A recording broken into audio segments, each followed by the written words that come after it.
झालेला आहे. आपण लाईव्ह आहे आता. नमस्कार. मी दिनेश नेहेते, महाराष्ट्र बाल शिक्षण परिषद याचा कार्याध्यक्ष म्हणून परिषदेची थोडक्यात ओळख करून देतो आणि लगेच कार्यक्रमाला सुरुवात करूया. मनुष्याच्या आयुष्यातल्या सगळ्यात महत्वाचे वर्ष जर असेल, जो काळ असेल, तर तो असतो बाल शिक्षणाचा, म्हणजे साधारणपणे 6 ते 8 वर्षापर्यंतचा. पण आजही आपण जर पाहिलं तर भारतात बाल शिक्षण दुर्लक्षितच आहे, विस्कळीत आहे आणि अशास्त्रीय आहे, हे लक्षात येतं.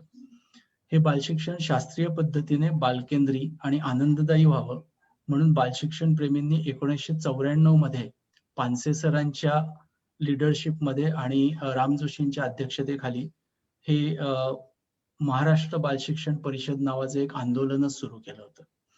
तेव्हापासून आता जवळजवळ 27 वर्ष दरवर्षी राज्यस्तरीय अधिवेशन परिषद घेत असते, ज्याला शिक्षक आणि पालक मोठ्या संख्येने उपस्थित होतात आणि यात बाल शिक्षणाच्या शास्त्रीयतेबद्दलच्या चर्चा, अनुभवाधारित रिसर्च पेपर्स, अशा पद्धतीचे प्रेझेंटेशन्स होतात आणि त्याच्यात अजून एक्सपर्ट्स लोकांची भाषणं होतात. असे आपलं हे अधिवेशन असतं. गेली 27 वर्ष सातत्याने हे सुरू आहे. आज NEPच्या रूपाने आपल्याला काहीतरी बदल होईल असं दिसतंय, कारण सरकारी दरबारी किंवा आपण म्हणतोय की ज्याला पॉलिटिकल विल ही याच ठिकाणी दिसते आणि बाल शिक्षण हे सरकारच्या नजरेत आलेलं आहे आणि त्यांनी ते आता अधिकृतपणे 3 वर्षापासून करावं अशी पद्धत, असं हे मान्य केलेलं आहे. बालपणी मुलांना प्रेम, आपुलकी, जिव्हाळा, सुरक्षितता या गोष्टी तर लागतातच, पण त्याचबरोबर शिक्षण चांगलं व्हावं किंवा मेंदूची घडण चांगली व्हावी म्हणून काही विशिष्ट प्रकारे अनुभव आणि जास्तीत जास्त अनुभव मुलांना मिळावे याची व्यवस्था करावी लागते. आणि ते ज्या शिक्षणात होतं त्याला आपण शास्त्रीय बाल शिक्षण म्हणतोय. आणि हेच काम परिषद महाराष्ट्रात सातत्याने करते. अनेक जिल्ह्यांमध्ये परिषदेचे केंद्र आहेत आणि त्या केंद्रांच्या मार्फत अनेक कार्यक्रम होत असतात, ज्याच्यातून पालक आणि शिक्षण प्रबोधन आपण करत असतो. बाल शिक्षणाबद्दलची शास्त्रीय माहिती कानाकोपऱ्यात पोहोचावी याच्यासाठी झटत असतो. सो याच धर्तीवर आजचा कार्यक्रम आहे. आपल्या विशाखाताई देशपांडे ज्या ठाण्यात असतात आणि सरस्वती विद्या मंदिर ट्रस्टच्या इंग्लिश मीडियम शाळेत त्या मुख्याध्यापिका आहेत, त्या आज आपल्याला बाल शिक्षणाची वारी या कार्यक्रमात याच क्षेत्रातले मोठे मोठे लोक जे होऊन गेले त्यांच्या कामाबद्दलची माहिती देणार आहेत. मी आता आपल्या सेक्रेटरी सचिव सुषमाताईंना विनंती करतो की त्यांनी विशाखाताईंची ओळख करून द्यावी. नमस्ते. विशाखाताईचं स्वागत आणि सगळ्यात जमलेल्या श्रोत्यांचं, प्रेक्षकांचं मनापासून स्वागत. खूप मोठ्या संख्येने तुम्ही आज उपस्थित झाला आहात आणि याच्यातूनच आपल्याला खरं तर या बालशिक्षणाबद्दल फ्रोबेर, मॉन्टेसोरी, गिजूबाई या सगळ्यांच्याच बद्दल आपल्या मनात जो आदर, प्रेम आहे आणि ते ऐकायला आपण किती उत्सुक असतो हेच आपल्याला आजच्या संख्येतून दिसून येत आहे. विशाखा देशपांडे खरं तर तिचा बालवाडीतला प्रवेश साधारणपणाने 31 वर्षापूर्वी एके जोशी ठाण्यातल्या शाळेमधनं झाला आणि एक शिक्षिका आपल्या केवळ जिद्दीने, निष्ठेने, बालशिक्षणावरच्या प्रेमाने किती मजल मारू शकते आणि आंतरराष्ट्रीय दर्जापर्यंतचं काम करू शकते याचं उदाहरण आहे म्हणजे विशाखाताई, असं मला खूप कौतुकाने आणि अभिमानाने सांगावं असं वाटतं तिच्याविषयी. आज ती सरस्वती मंदिर ट्रस्टच्या प्री प्रायमरी विभागाची, इंग्रजी माध्यमातल्या प्री प्रायमरी विभागाची मुख्याध्यापिका म्हणून काम करते. 2015 ते 2018 या काळात तिने महाराष्ट्र बालशिक्षण परिषदेचं सचिव म्हणून काम केलंय. जवळजवळ 31 वर्ष ती बालशिक्षणामध्ये आहे. मधल्या काही काळांमध्ये तिने गोलंका फाउंडेशनच्या बरोबर इंटरनॅशनल गोकुल किड नावाची त्यांची फ्रँचायझी आहे, त्यांच्या बरोबर काम करत करिक्युलम डेव्हलपमेंटचं काम केलं. अमेरिका आणि दुबई इथेही तिने त्याच्यासाठीची ट्रेनिंग्स घेतली. ऑक्सफर्ड युनिव्हर्सिटी प्रेसच्या रिसोर्स पर्सन म्हणून ती इंग्रजीच्या शिक्षणाबाबतची काही प्रशिक्षण आपल्या भारतभरामध्ये अनेक ठिकाणी तिने घेतलेली आहेत. जवळजवळ 4 ते 5 हजार शिक्षकांचं प्रशिक्षण तिने वेगवेगळ्या प्रकारे केलंय. इंग्लिश भाषेसाठी केलंय, बालशिक्षण म्हणजे काय समजून देण्यासाठी केलेलं आहे. सगळ्यात महत्वाची आणि एक अगदी वेगळी तिची ओळख करून द्यायची ती म्हणजे वर्ल्ड फोरम फाउंडेशन या आंतरराष्ट्रीय संस्थेची ती भारताची प्रतिनिधी म्हणून काम करते आणि दर 2 वर्षांनी कुठेतरी वेगळ्या देशांमध्ये या फाउंडेशन तर्फे मोठे सेमिनार आयोजित केले जात असतात आणि या सेमिनारमध्ये ती आवर्जून उपस्थित असते. अनेकदा तिने या सेमिनारमधनं आपले पेपर वाचलेले आहेत. बालवाडी शिक्षिकेला हे कसं जमू शकतं, तर याच्या पाठीमागे तिची जिद्द हे आहे. मग त्याच्यासाठी ती लोन काढते, पैसे जमा करते, सेव्हिंग तयार करते आणि ह्या सगळ्या गोष्टी करत असते. तिच्याकडनं याही गमती ऐकायला आणि समजून घ्यायला अजिबातच हरकत नाही. 2011 मध्ये होन्नोरुला देशामध्ये देशातले आणि वेगवेगळ्या ठिकाणचे काही प्रतिनिधी एकत्र येऊन त्यांनी universal principles of pre school curriculum अशी 11 तत्व तयार केली होती आणि याच्या समितीमध्ये पण विशाखाताई होती. धोरणातले जे काही बदल वेगवेगळ्या देशांमध्ये घडत असतात आणि त्यानुसार या सगळ्या आपल्या जागतिक दृष्टीने सुद्धा बालशिक्षणाची तत्व काय असावीत याचा विचार या समितीने केला होता आणि त्यांनी तयार केलेली 11 तत्व त्यांच्या समितीतर्फे युनेस्कोला पण युनेस्कोला देण्यात येणार आहे. आणि अशा या विशाखाताई एका ठाण्यातल्या शहरापासून वेगवेगळ्या देशांपर्यंत कशा पोहोचल्या आणि त्यांनी जे प्रॉबेल काय किंवा मॉन्टेसोरी यांच्या कर्मभूमीमध्ये त्यांचं काम कसं पाहिलं या सगळ्याची ओळख आपण त्यांच्या बोलण्यातून करून घेणार आहोत. खूप सारी चित्र, खूप सारे फोटो तिने आपल्याला दाखवायला आणलेले आहेत परिषदेतर्फे आणि या सगळ्या श्रोत्यांतर्फे. विशाखाताई, तुझं स्वागत आणि तू आपल्या निवेदनाला सुरुवात करायला हरकत नाही. नमस्कार सगळ्यांना. नमस्कार. माझे ज्येष्ठ इथे उपस्थित असलेले रमेश पानसे सर, अलकाताई बियाणी, कुमुदताई बल्लाळ, तुमच्या आशीर्वादाने कार्यक्रम सुरू करते कस्तुरे सर आणि सुषमा, खूप खूप धन्यवाद माझी एवढी छान ओळख करून दिल्याबद्दल. गेल्या वर्षी बरोबर आजच्याच दिवशी 9 जानेवारीला आम्ही जर्मनीत पोहोचलो. आता ही ट्रिप कोणी अरेंज केलेली थोडक्यात सांगते. अर्ली चाइल्डहुड असोसिएशन म्हणून मुंबईत जी संस्था आहे ती संस्था जयपूरमध्ये स्कू न्यूज म्हणून एक शिक्षणासंदर्भातले रिसोर्सेस करणारी जी संस्था आहे ती, आणि जर्मनीतला हाबा ही लाकडी खेळण्याच्या वस्तू लाकडी खेळणी तयार करणारी जी कंपनी, या तिघांच्या संयुक्त विद्यमाने ही ट्रिप अरेंज केली होती. ह्याला एज्युकेटर्स पिलग्रिमेज, बाल शिक्षणाची तीर्थयात्रा आपण म्हणू असं नाव दिलं गेलं होतं. आणि ह्या ट्रिपला संबंध भारतातून वेगवेगळ्या ठिकाणून आम्ही 32 जण एकत्र आलो होतो. काही जण दिल्लीला पोचलो, काही जण डायरेक्ट गेले होते. 32 पैकी एकही जण एकमेकांना ओळखत नव्हतो, पण सगळे ह्याच ध्येयाने आणि ह्याच जिद्दीने आले होते. सगळे बालशिक्षणातलेच आहेत की आपल्याला काहीतरी आपण ज्या क्षेत्रामध्ये काम करतोय, वर्षानुवर्ष आपण योगदान दिलेलं आहे, आपण काम केलेलं आहे, संशोधन केलेलं आहे, त्या ठिकाणी जाऊन ती स्थळं बघण्याचा अनुभव घेणं माझ्यासाठी हे एक स्वप्न पुरं झाल्यासारखं होतं. कारण 31 वर्ष ज्या क्षेत्रात मी काम केलं, ज्याचं संशोधन पूर्ण अभ्यास केला, ज्यांच्या तत्वांचा, ज्यांच्या विचार प्रणालीचा अवलंब केला, शाळांमध्ये मुलांना शिकवताना त्याचा उपयोग केला, त्यांच्या मूळ ठिकाणी जाऊन त्यांनी जिथे जिथे त्यांच्या पहिल्या शाळा उघडल्यात त्या ठिकाणी जाऊन तिथला म्हणजे त्या भूमीवर पाय रोवून उभं राहणं हा सुद्धा एक अंगावर काटा आणणारा एक अनुभव होता. तर हे असं एक माझं आयुष्यातलं स्वप्न खरं सत्यात आल्यासारखं मला वाटलं. तर त्याच्याबद्दल मी सांगणार आहे तुम्हाला. मी काही ह्या कुठल्या शिक्षण तज्ञांचा जीवनपट वगैरे तुम्हाला सांगणार नाहीये. त्यांची थोडीशी तत्व काय होती, एक जुजबी ओळख, आणि तिथे गेल्यानंतर त्यांच्या कामाचं काय मला शिकायला मिळालं, पाहायला मिळालं, हे सगळं मी सांगणार आहे. त्याच्याबरोबर मी बरेचसे फोटो आहेत, त्या फोटोंमधून जरा जास्त व्यवस्थित सांगता येईल तुम्हाला. तर आपण सुरू करूया. सगळ्यात प्रथम आम्ही गेलो होतो हाबा कंपनीमध्ये पण फ्रोबेलच्या बाबतीतलं खूप सांगण्यासारखं जास्त आहे. त्यामुळे आपण फ्रोबेलनी सुरुवात करूया. मी प्रत्येक शिक्षण तज्ञाच्या बद्दल सांगितल्यानंतर माझं प्रेझेंटेशन झाल्यानंतर आपण छोटासा ब्रेक घेऊन त्याबद्दल काही कोणाला विचारायचं असेल आणि मग पुढच्या शिक्षण तज्ञाकडे वळलो तर चालणार आहे का दिनेश सर? हो, आपण असं करूया की प्रत्येक एका तज्ञाबद्दल बोलून झाल्यावर एक 2 किंवा 3 प्रश्न घेऊया कोणाचे प्रेक्षकांकडून आलेले आणि बरं. मग दुसऱ्या याला जाऊ. ब्रेकचा वेळ फक्त रिस्ट्रिक्ट करूया आपण की तो बरं बरं, ठीक आहे.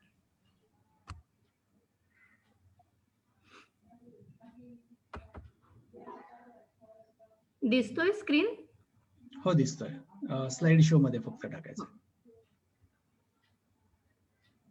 त्याच्या शेजारी. हा.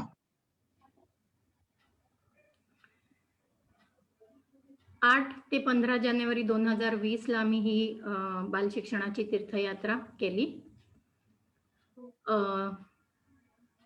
फ्रेडरिक फ्रोबेल, ज्याला फादर ऑफ केजी किंडरगार्टन म्हणतात, त्यांच्या ठिकाणी आम्ही बड ब्लॅकेनबर्ग या ठिकाणी जर्मनीमध्ये गेलो होतो. ही फ्रोबेलनी सुरू केलेली जिथे पहिली केजी किंडरगार्टन होती त्या ठिकाणची बड ब्लॅकेनबर्गची त्यावेळचा फोटो आहे.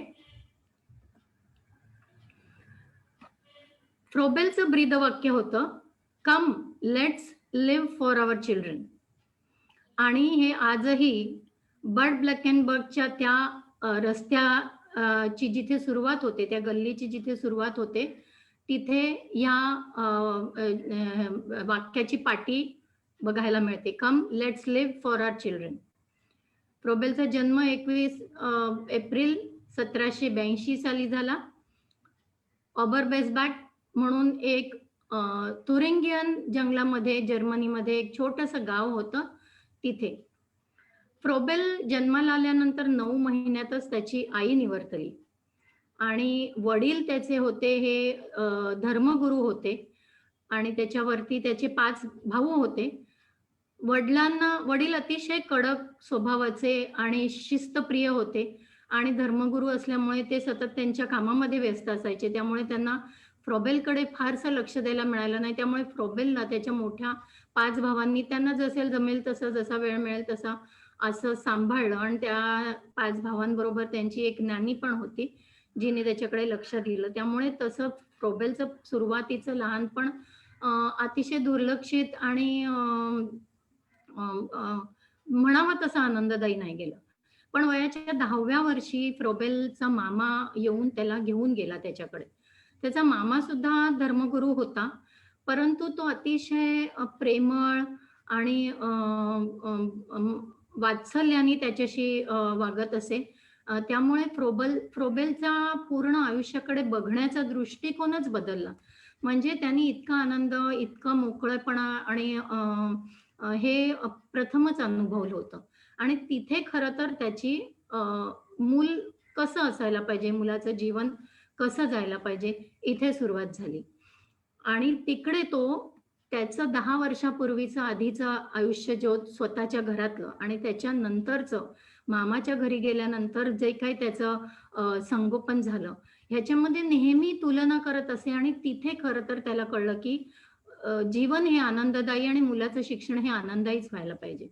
त्याला खास करून गणितामध्ये खूप आवड होती आणि बाहेरच्या निसर्गाच्या सानिध्यात तो खूप रमायचा. आणि त्याचं असं खूप म्हणणं होतं की मूल नैसर्गिक कृतीने शिकलं पाहिजे आणि आजूबाजूच्या त्याच्या परिसराशी तो जोडला गेला पाहिजे. 15व्या वर्षी त्यांनी शाळा सोडली आणि स्वतः शिकायला सुरुवात केला. त्याच्यावर सुरुवातीला जोहान पेस्टॉलॉजी या शिक्षण तज्ञाचा खूप इफेक्ट होता, खूप परिणाम होता. त्याच्या विचारांनी तो खूप प्रभावित झाला होता. मुळात पेस्टॉलॉजीचं जे म्हणणं होतं की कृतीयुक्त शिक्षण आणि थेट अनुभव ह्याच्यामुळे मूल अगदी सहज शिकतं. ते कुठेतरी त्याच्या मनामध्ये बिंबलं की नंतरच्या काळातले जी आनंददायी वर्ष होती त्याच्यामुळे. त्यांनी काही वर्षांनी स्वतःची अशी शाळा सुरू केली. 7 वर्ष वयाची मुलं ह्या शाळेमध्ये येऊ शकत होती. पण त्याच वेळेला तिकडे अ, त्या ठिकाणी जे प्रौढ व्यक्ती पण काम करायच्या. तर त्या ते सगळे प्रौढ लोक आणि ही मुलं अशी सगळी एकत्रित काम करत असायची. एकत्रित स्वतःची सगळे अ, अं, अं, कामं पार पार पडत असायची. फ्रॉबेलला असं लक्षात आलं, की जी त्यावेळची शिकवण्याची सिस्टम होती, त्याच्यात काही खरं नव्हतं. ज्याच्यामध्ये शिस्त, मुलांनी कोणाचं तरी ऐकायचं, ते ऐकेल तसंच करायचं. त्याच्यामुळे त्यांनी ही अशी लोकशाही जिथे अ, आहे अशा पद्धतीची शाळा त्यांनी सुरू केली आणि थोड्या दिवसांनी 1837 मध्ये त्यांनी पहिली किंडरगार्टन म्हणजे ज्याचा अर्थ होतो मुलांची मुलांचे उद्यान, बालोद्यान ही बड प्लेकेनबर्ग ह्या ठिकाणी 1837 मध्ये सुरू केली. आता त्यावेळेला समाजाची रचना अशी होती, की मुलांना शिक्षणाचा तसा फारसा शिक्षणाकडे कोणाचाच कल नव्हता आणि 7 वर्षाची झाल्यानंतर मुलांना कामालाही लावायचे घरचे लोक. त्यामुळे सगळीच कामं, जीवनावश्यक जी सगळी कामं होती, ते सगळे मिळून करायचे. ह्या फोटोमध्ये तुम्हाला दिसत असेल, की मोठे लोक पण आहेत आणि त्याच्यामध्ये लहान मुलं पण. ती मुलं कामही करतायत आणि आनंदही घेतायत. ही फ्रोबेलची 1837 मध्ये सुरू केलेली किंडरगार्टन आहे. हे मॉडेल आहे त्याच्या म्युझियममध्ये. आता फ्रोबेलची जिकडे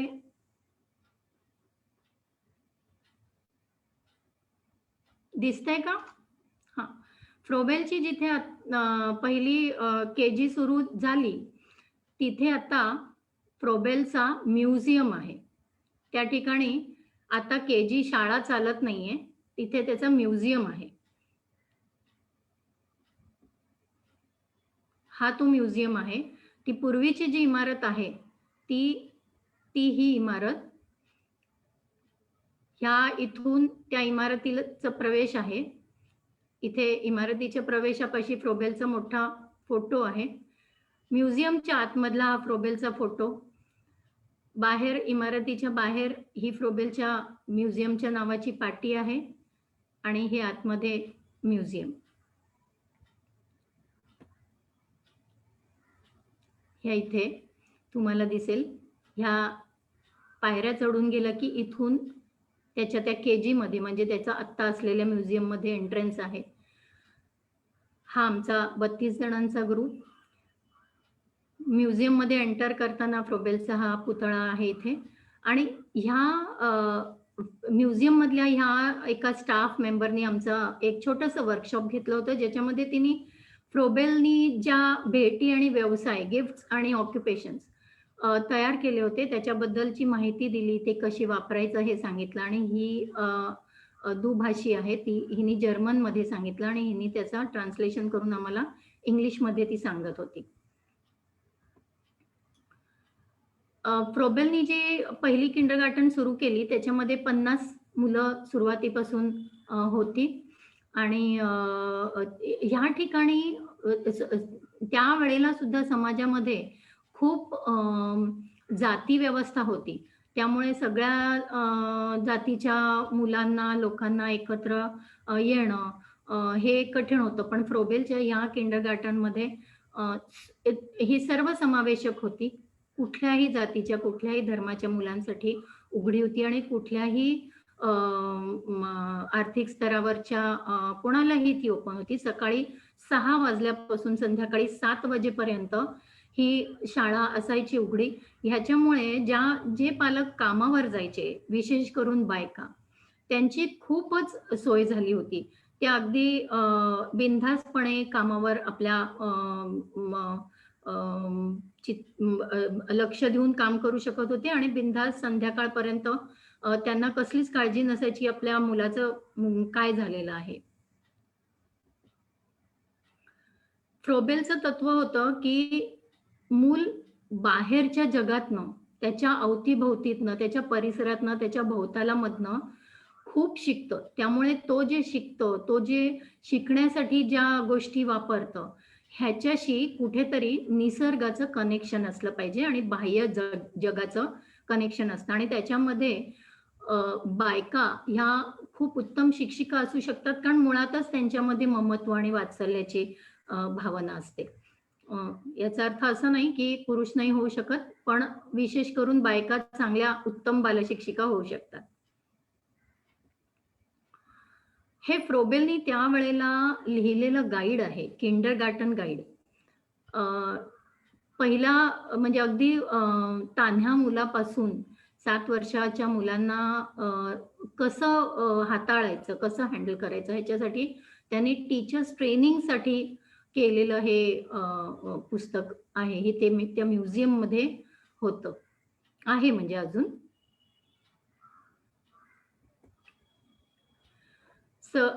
फ्रोबेलचं सगळ्यात मोठं योगदान जे आहे बालशिक्षणाला दिलेलं ते म्हणजे त्याच्या भेटी आणि व्यवसाय, गिफ्ट्स आणि ऑक्युपेशन्स. तर गिफ्ट्स म्हणजे काय, तर मुलाला भेट दिलेली वस्तू. आणि व्यवसाय म्हणजे काय, तर मूल ज्याच्यामध्ये व्यग्र होऊन काहीतरी नवनिर्मिती करतो. गिफ्ट्स मधून त्याला शोध घेता येतो आणि व्यवसायांमधनं नवनिर्मिती करता येते. त्याचं वैशिष्ट्य असं आहे की गिफ्ट जी आहेत, भेटी ज्या आहेत, ही लाकडी खेळणी, लाकडी ठोकळे विशेष करून आहेत आणि त्यांनी त्याच्यामध्ये वैविध्यपूर्ण विशेष करून भौमितिक आकारांमध्ये ही लाकडी खेळणी बनवलेली आहेत. आणि गिफ्ट्सना विशेष करून असं म्हणतात भेटींना की ह्या पुन्हा त्याच्या ओरिजिनल जागेवर बसू शकतात किंवा ओरिजिनल जागेवर ठेवू शकतात किंवा ओरिजिनल फॉर्म त्याचा घेऊ शकतात. व्यवसायाचं असं आहे की ती मुलांनी एकदा निर्मिती केली की तो त्याचा ओरिजिनल फॉर्म परत येत नाही, त्याचा फॉर्म बदलतो. उदाहरणार्थ कागद आहे, तर कागदाची घडी केली. कागदावर चित्र काढायला देऊ शकतो, ठसे काम करायला देऊ शकतो, चिकट काम करायला देऊ शकतो आणि त्याची जर घडी केली किंवा हे सगळं कलेचे प्रकार केले, तर तो ओरिजिनल पेपर हा पुन्हा परत त्याच फॉर्ममध्ये नाही आपल्याला आणता येत. पण ठोकळे जे एखाद्या पेटीतनं काढलेले असतील, ती पुन्हा त्याच आकाराने व्यवस्थित त्या पेटीमध्ये बसू शकतात. तर हे गिफ्टचं वैशिष्ट्य आणि ऑक्युपेशन्सचं वैशिष्ट्य त्यांनी सांगितलेलं आहे. आता सांगितल्याप्रमाणे गिफ्ट काय काम करतं, तर मुलाची शोधवृत्ती ही त्याला प्रवृत्त करतात शोध घेण्यासाठी. आणि व्यवसाय, ऑक्युपेशन काय करतात, तर मुलांना व्यग्र ठेवण्यासाठी आणि त्यांच्या स्नायू विकासासाठी आणि त्यांची नवनिर्मिती करण्यासाठी हे व्यवसाय असतात. तर ह्याच्यामध्ये तुम्हाला फ्रोबेलची ही सगळी भेटी आहेत, या सगळ्या भेटी आहेत. 10 प्रकारच्या भेटी त्यांनी विकसित केल्या होत्या, ज्याच्याबद्दल मी आता सांगणार आहे तुम्हाला माहिती. तर ह्या एकत्रित सगळ्या भेटी ठेवलेल्या आहेत त्या म्युझियममध्ये. हे गिफ्ट नंबर 1, पहिली भेट.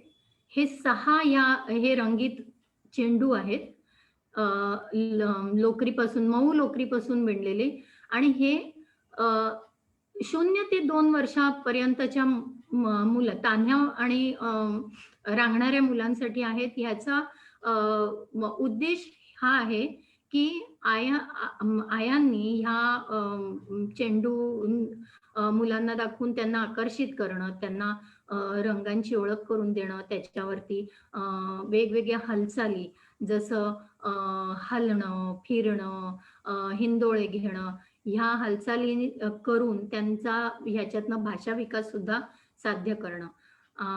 ह्याला बायकांचा टास्क असं, विमेन्स टास्क असं तो म्हणतो. तर ही पहिली भेट आहे. ही भेट क्रमांक 2. ह्याच्यामध्ये सगळ्यात आधी फ्रोबेलनी हा गोल आणि हा दंडगोल नाही, गोल आणि हा घन हा तयार केला. ह्याच्यासाठी की हा गोल जो आहे हा काही कसाही कुठेही कुठल्याही पृष्ठभागावर फिरवला तरी ह्याच्यात सगळीकडून तो सारखाच दिसतो. कुठेही गडगडत जातो, सगळीकडून सारखा दिसतो. घन जो आहे तो वेगवेगळ्या कोनातनं बघितला तर वेगवेगळा दिसतो. वरून बघितला तर वेगळा दिसतो, बाजूनी बघितला तर वेगळा दिसतो, आडवा केला, उभा केला तर वेगळा दिसतो. आणि हे दोन विकसित केल्यानंतर त्यांना शेवटी हा दंडगोल विकसित करण्याची इच्छा झाली आणि त्यांनी ती केली. आता ह्या 3 मध्ये ह्याच्या पाठीमागे त्याचा हाही एक विचार होता की थोड्याशा मनुष्य प्रवृत्ती किंवा मनुष्य प्रवृत्ती म्हणण्यापेक्षा प्रामुख्याने मुलांच्या प्रवृत्ती. तर गोल काय, कुठेही गडगडत जातो, जे जसं वातावरण असतं तसं आत्मसात करतो आणि त्या वातावरणात त्याचा निभाव लागतो. घन जे आहे, घन ठामपणे, खंबीरपणे एका ठिकाणी उभं राहतो. ते कुठेही गडगडत जात नाही. म्हणजे जरी कुठल्याही आपण वातावरण आत्मसात केलं तरी शेवटी ज्या वेळेला वेळ येते त्यावेळेला ठामपणे एखाद्या गोष्टीसाठी आपण सकारात्मक विचारांनी ठामपणे उभं राहू शकतो, न डगमगता. तर हा घन जो आहे ते त्याचं प्रतीक आहे. आणि दंडगोल जो आहे हा गडगडतही जाऊ शकतो आणि ठामपणे उभाही राहू शकतो. त्यामुळे अशी मुलांची प्रवृत्ती की हो, मी माझ्या विचारांबरोबर ठामपणे उभाही राहू शकेन आणि आलेल्या परिस्थितीला ज्या वातावरणात मी आहे, ज्या परिसरात मी आहे त्या परिसराला मी आत्मसातही करू शकेन. असे हे दोन्ही गुण माझ्यात आहेत. तर ही भेट क्रमांक 2 आहे. ह्या एका लाकडी रॉडमध्ये, सळीमध्ये पण करता येतात. 2 प्रकारे त्यांनी बनवलेले आहेत हे आणि असे टांगताही येतात.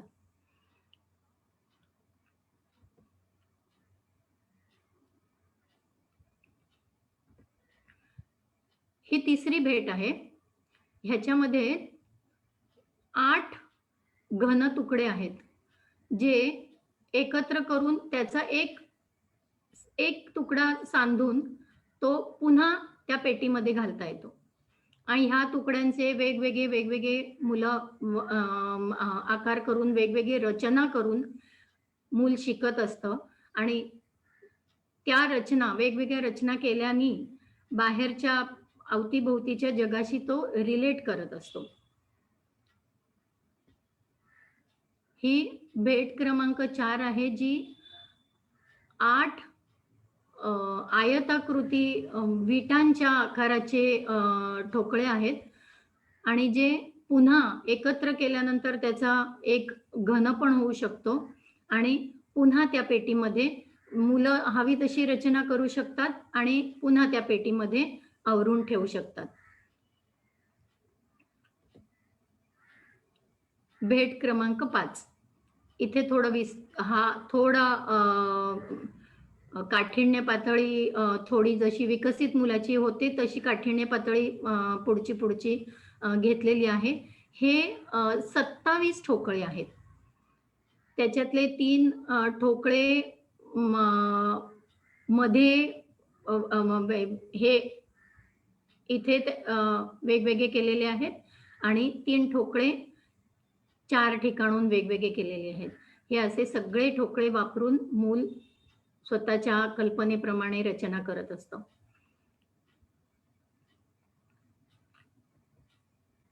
ही भेट क्रमांक 6 आहे. ह्याच्यात परत हे विटेच्या आकाराचे आयताकृती ठोकळे आहेत 27 जे मधून वरून आडवे उभे असे विभागलेले आहेत आणि त्याच्या रचना करण्यासाठी मुलांना परत ही थोडीशी काठिण्य पातळी आहे.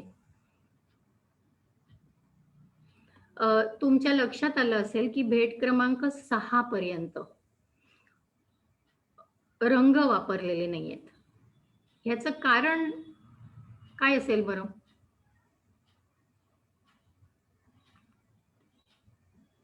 कोणी सांगा हो, म्यूट काढून.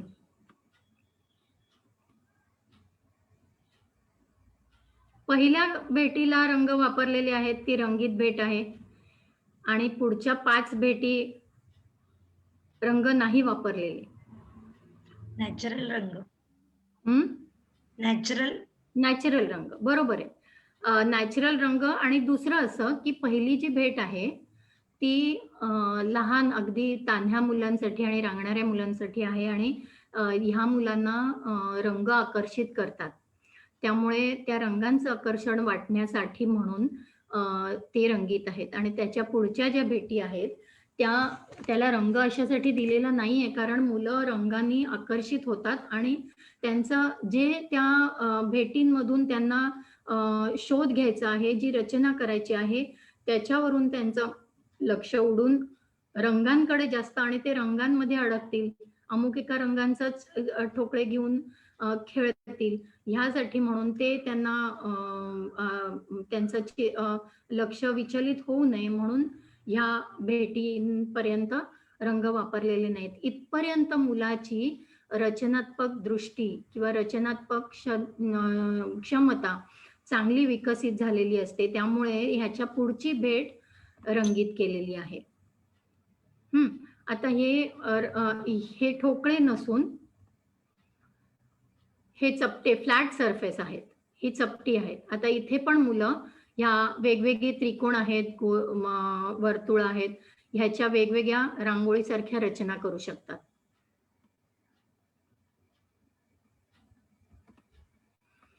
ही 8वी भेट आहे, भेट क्रमांक 8.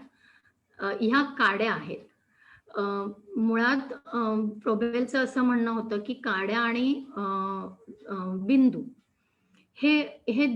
या दोन गोष्टी ज्या आहेत ह्या मुलाला जास्त करून निर्मितीकडे नेतात.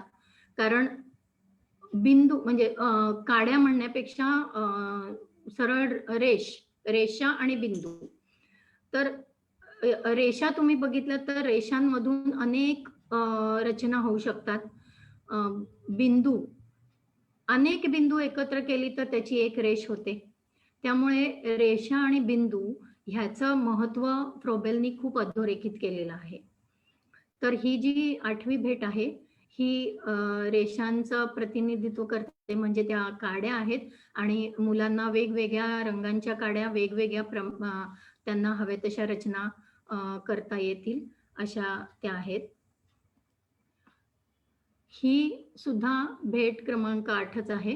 त्याच्यामध्ये हे गोलाकार हे आहेत, तुकडे आहेत. हे पण लाकडीच तुकडे आहेत, हे प्लास्टिक नाहीये. आणि ह्याच्यामधून सुद्धा मूल वेगवेगळ्या रचना करू शकतं. आता हे आहेत व्यवसाय. व्यवसाय जसं मी सांगितलं त्यामुळे प्रामुख्याने व्यवसायामध्ये वेगवेगळ्या कला ज्या चिकटकाम आहे, ड्रॉइंग आहे, पेंटिंग आहे, हस्तव्यवसाय आहे, कागदानी काम करणं आहे किंवा रांगोळी आहे. तर हे सगळे व्यवसाय आहेत. हे त्या म्युझियममध्ये हे सगळे लावलेले आहेत. खूप सारे बघायला मिळतात.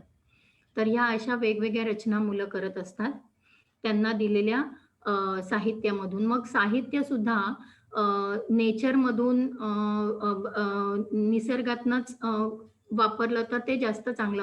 कारण त्यांनी असं सांगितलंय, म्हणजे जर भेट क्रमांक 10 मध्ये तो सांगतो की निसर्गातल्या कुठल्याही वस्तू घेऊन तुम्ही रचना करू शकता.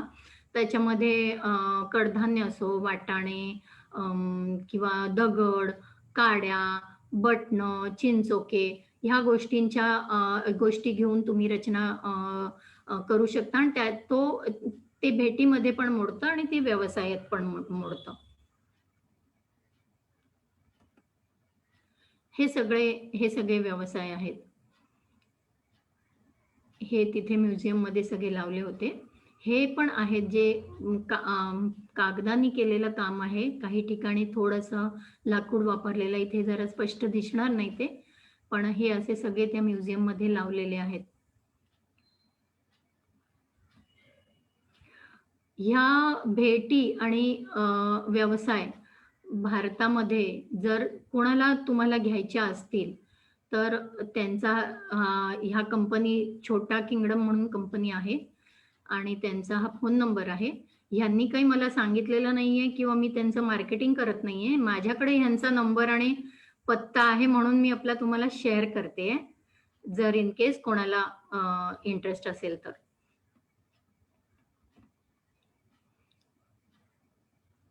आता त्यावेळेची समाजरचना बघितली तिकडची, तर ती पण खूप धार्मिक होती आणि किंडरगार्टनमध्ये फ्रोबेल नी सगळ्यांना सगळ्यांचा समावेश करून घेतल्यामुळे त्याला खूप अडचणी यायच्या. शासनाकडून, सरकारकडून त्याला खूप गोष्टी सहन कराव्या लागायच्या. मग त्याच्या लिखाणांमध्ये खोट शोधली जायची, त्याच्या लिखाणांवर टीका व्हायची. काही मध्यंतरीच्या काळात त्याच्या पुतण्यानी काही लेख लिहिले होते जे आक्षेपार्ह होते आणि ते फ्रोबेल हे नाव आल्यामुळे सरकारला आणि शासनाला वाटलं की तो हाच आहे, फ्रेडरिक फ्रोबेलच आहे आणि त्याच्यामुळे त्याच्यावर खटला भरून विनाकारण त्याला अटक करून जेल पण झाली होती. आणि त्याच्यामुळे फ्रोबेल फार दुःखी झाला. म्हणजे त्याने संपूर्ण आयुष्य एका चांगल्या उद्देशाने आणि चांगल्या कामासाठी घालवलं होतं.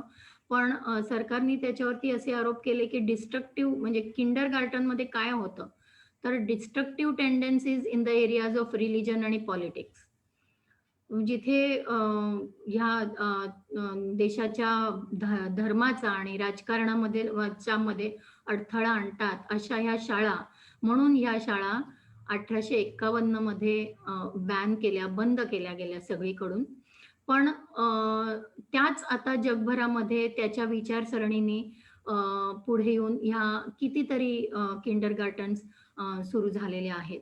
पण त्यावेळेला ह्या त्याच्या शाळा संपूर्ण देशामध्ये बंद केल्यामुळे त्याला अत्यंत दुःख झालं आणि त्या दुःखातच तो 1852 मध्ये जूनमध्ये त्याचं निधन झालं.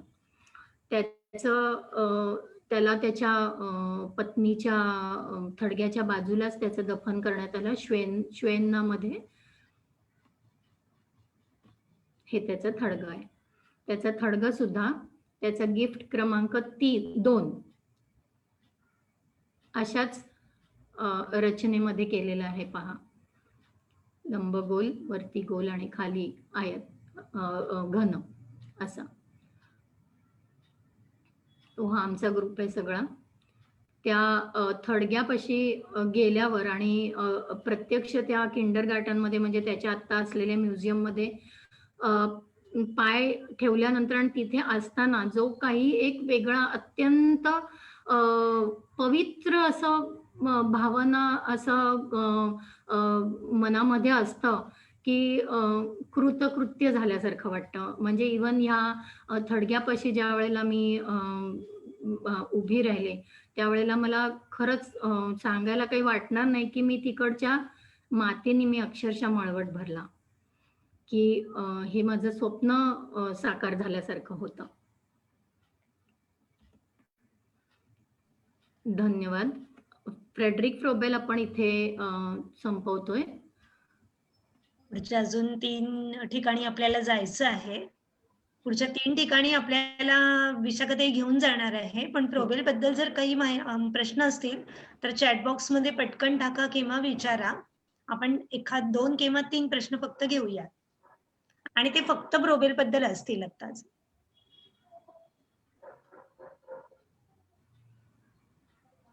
बोलते ना.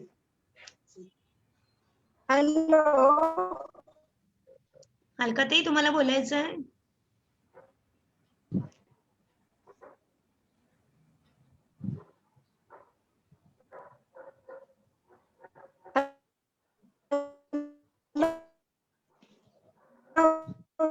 प्रश्न चॅट मध्ये टाकून द्या.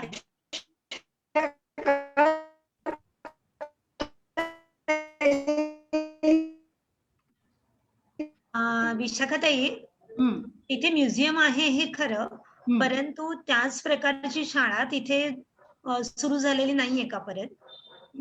असेल, पण आम्ही शाळेला भेट दिली नाही. आम्हाला पहिल्या केजीला भेट द्यायची होती, कारण आमचा कार्यक्रम मुळात मर्यादित होता 8 दिवसांचा. ओके. त्यामुळे अलकाताई, तुम्ही प्रश्न चॅट मध्ये टाका. चॅट बॉक्स मधला प्रश्न घेशील. Is there any specific age for each gift? हो, नाही, एक सार्वत्रिकपणे 0 ते आता पहिलं गिफ्ट जी आहे ती तर तान्ह्या मुलांसाठी आणि रांगणाऱ्या मुलांसाठी आहे, पण बाकी 7 वर्षापर्यंत विकासाच्या टप्प्यानुसार मुलं कुठलीही गिफ्ट वापरू शकतो. 7 पेक्षाही वरच्या वयाच्या मुलांना सुद्धा रचना करण्यासाठी उपयोगी पडतं. त्यामुळे स्पेसिफिक एज असं काही त्यांनी सांगितलेलं नाहीये. 13 तासाची शाळा रोज भरत असे, म्हणजे शाळा आणि डे केअर असं एकत्र होतं. तर तिथे असं होतं की शाळा आणि बरोबर त्यांच्या मोठ्यांच्या बरोबर मुलं जीवनावश्यक कामही करत होती, म्हणजे त्यांना जीवन अनुभव सुद्धा मिळत होते.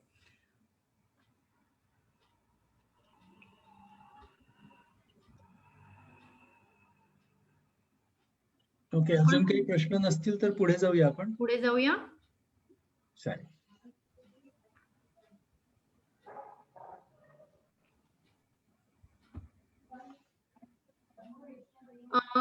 आपण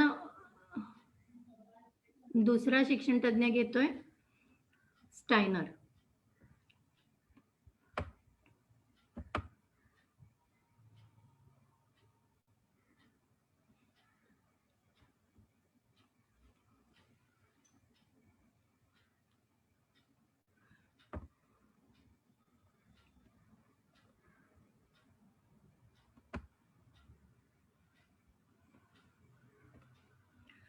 रुडॉल्फ स्टायनर हा मूळ ऑस्ट्रियन शिक्षण तज्ञ आहे आणि नंतर त्यांनी जर्मनीमध्ये ह्या स्टुटगार्ड मध्ये जास्त काम सुरू केलं त्याचं.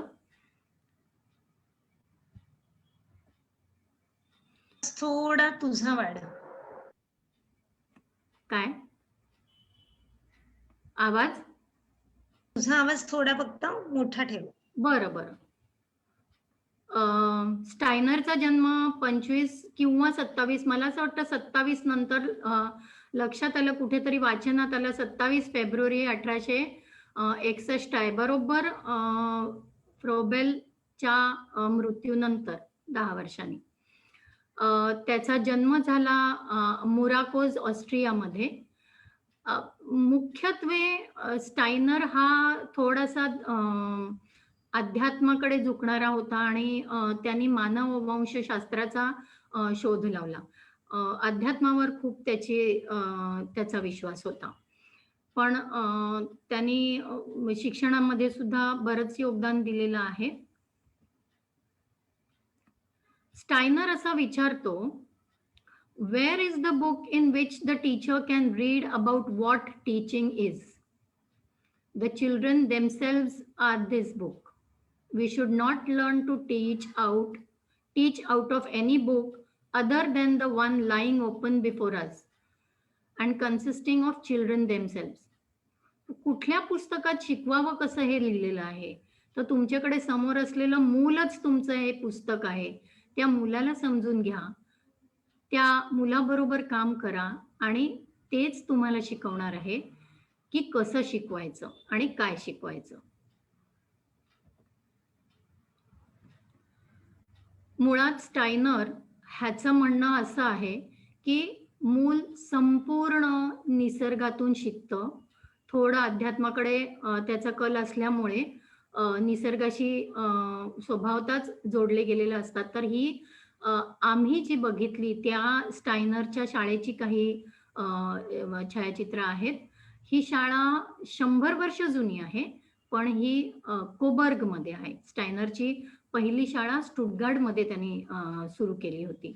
तर इथे तुम्ही बघाल की निसर्गामध्ये मुलांना निसर्गरत होण्यासाठी खूप सारा स्कोप आहे.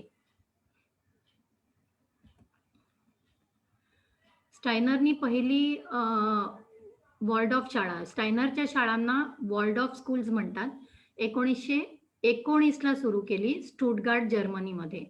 आणि ह्याला वॉल्डॉर्फ स्कूल्स का म्हणतात, तर वॉल्डॉर्फ एस्टोरिया सिगरेट फॅक्टरीचे जे मालक होते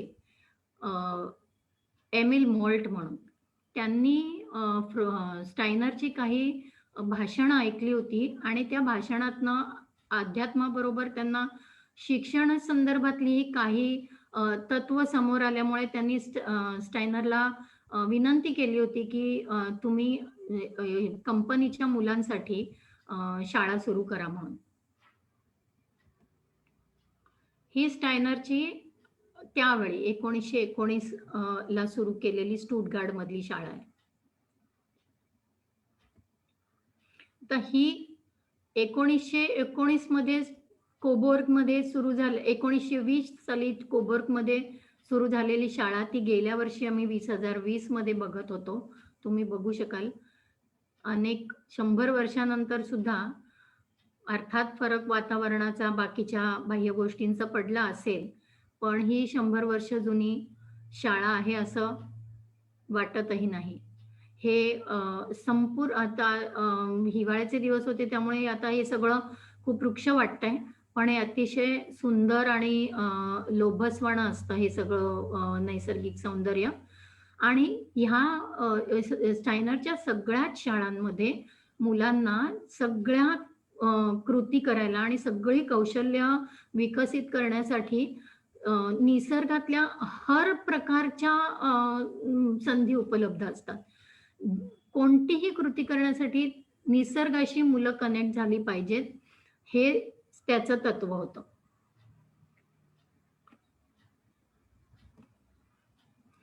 स्टायनरच्या शाळेमध्ये लेखन, वाचन आणि इतर असं शैक्षणिक निदान पूर्व प्राथमिक आणि प्राथमिक स्तरावरती कधीच नसतं कुठल्याच वॉल्डॉर्फ स्कूलमध्ये.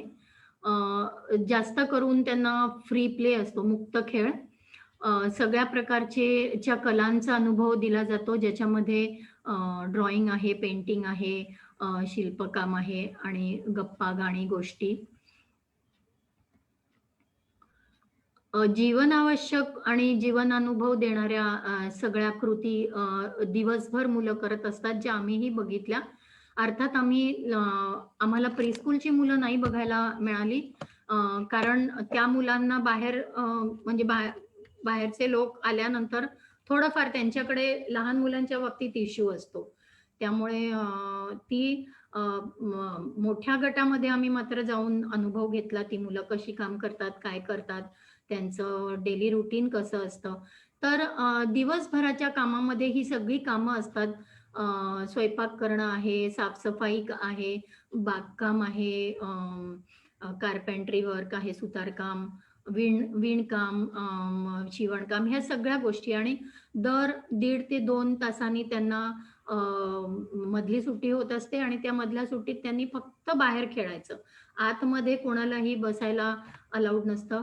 कितीही थंडी असो, त्या थंडीचाही अनुभव घ्यायचा, त्या थंडीतलं वातावरण कसं असतं हेही बघायचं. थंडीतली पानं, फुलं, झाडं, किडे, माती, दगड, हे सगळं मुलांनी अनुभवावं, हाच त्याच्या पाठीमागचा उद्देश असतो. आणि म्युझिक, हे सगळं बालवाडीमध्ये चालतं. आता हे बघा, हे त्यांच्या तिथे एक मोठी बिल्डिंग जी आहे ती संपूर्णपणे मुलांच्या ह्या प्रॅक्टिकल कामांचं वर्कशॉपच आहे. जशी मोठी मोठी दालनं आहे जिथे या मुलांनी त्यांच्या परीने हे सगळे मॉडेल्स केलेले आहेत. प्राण्यांचे जास्त करून दिसत आहेत.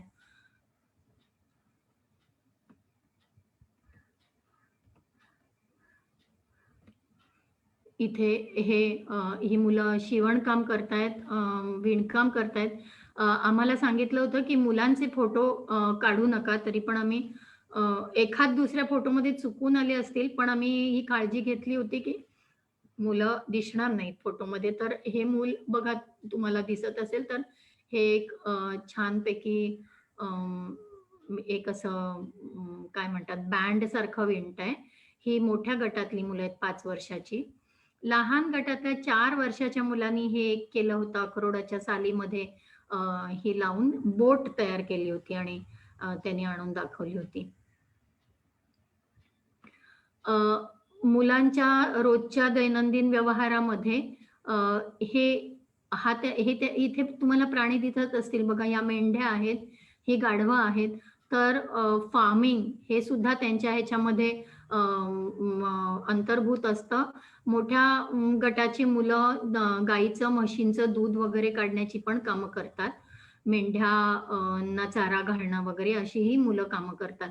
या फोटोमध्ये हा मुलगी आहे, ही काठी तासते, तिला काहीतरी करायचंय ह्या काठीचं, त्याच्यासाठी ही तासते. आणि त्यांना जे हवं ते मटेरियल मुलं स्वतः बनवतात, स्वतःच बनवून तयार करतात, अगदी त्यांचे बसायच्या खुर्च्या आणि बाकांपासून. ते पुढच्या फोटोमध्ये तुम्हाला दिसेल.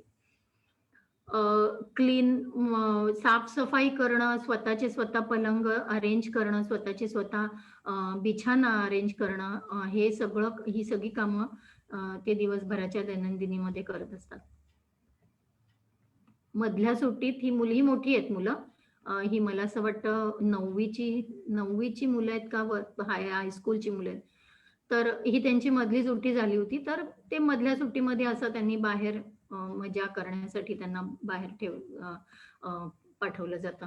आम्ही एका 8वीच्या वर्गात गेलो. ज्यावेळी आम्ही या शाळेत गेलो, ही शाळा सुरू होते 6:45 वाजता सकाळी. आम्ही 6:30ला शाळेत पोहोचलो तेव्हा मिट्ट काळोख होता. बालवाडी त्यांची सुरू होते थोडीशी उशिरा, 7:30ला. उशिरा त्यांच्यासाठी, आपल्यासाठी 7:30 ही एवढ्या थंडी, म्हणजे 0 डिग्रीच्या खाली थंडी होती. आणि 7:30ला बालवाडी सुरू करायचं म्हणजे अंगावर काटाच आला. पण संपूर्ण शाळा व्यवस्थित भरली होती. सगळी मुलं छान आपले गरम कपडे घालून मस्त आनंदामध्ये हसत खेळत होती. आणि आम्ही 8वीच्या वर्गात जेव्हा गेलो त्यावेळेला त्यांना इतकं अप्रूप वाटलं आम्हाला भेटायला. सगळे असे आमच्याकडे आश्चर्याने बघत होते. मग आम्हाला विचारलं, तुम्ही कुठून आलात? मग मी म्हटलं, मी भारतातून आलो.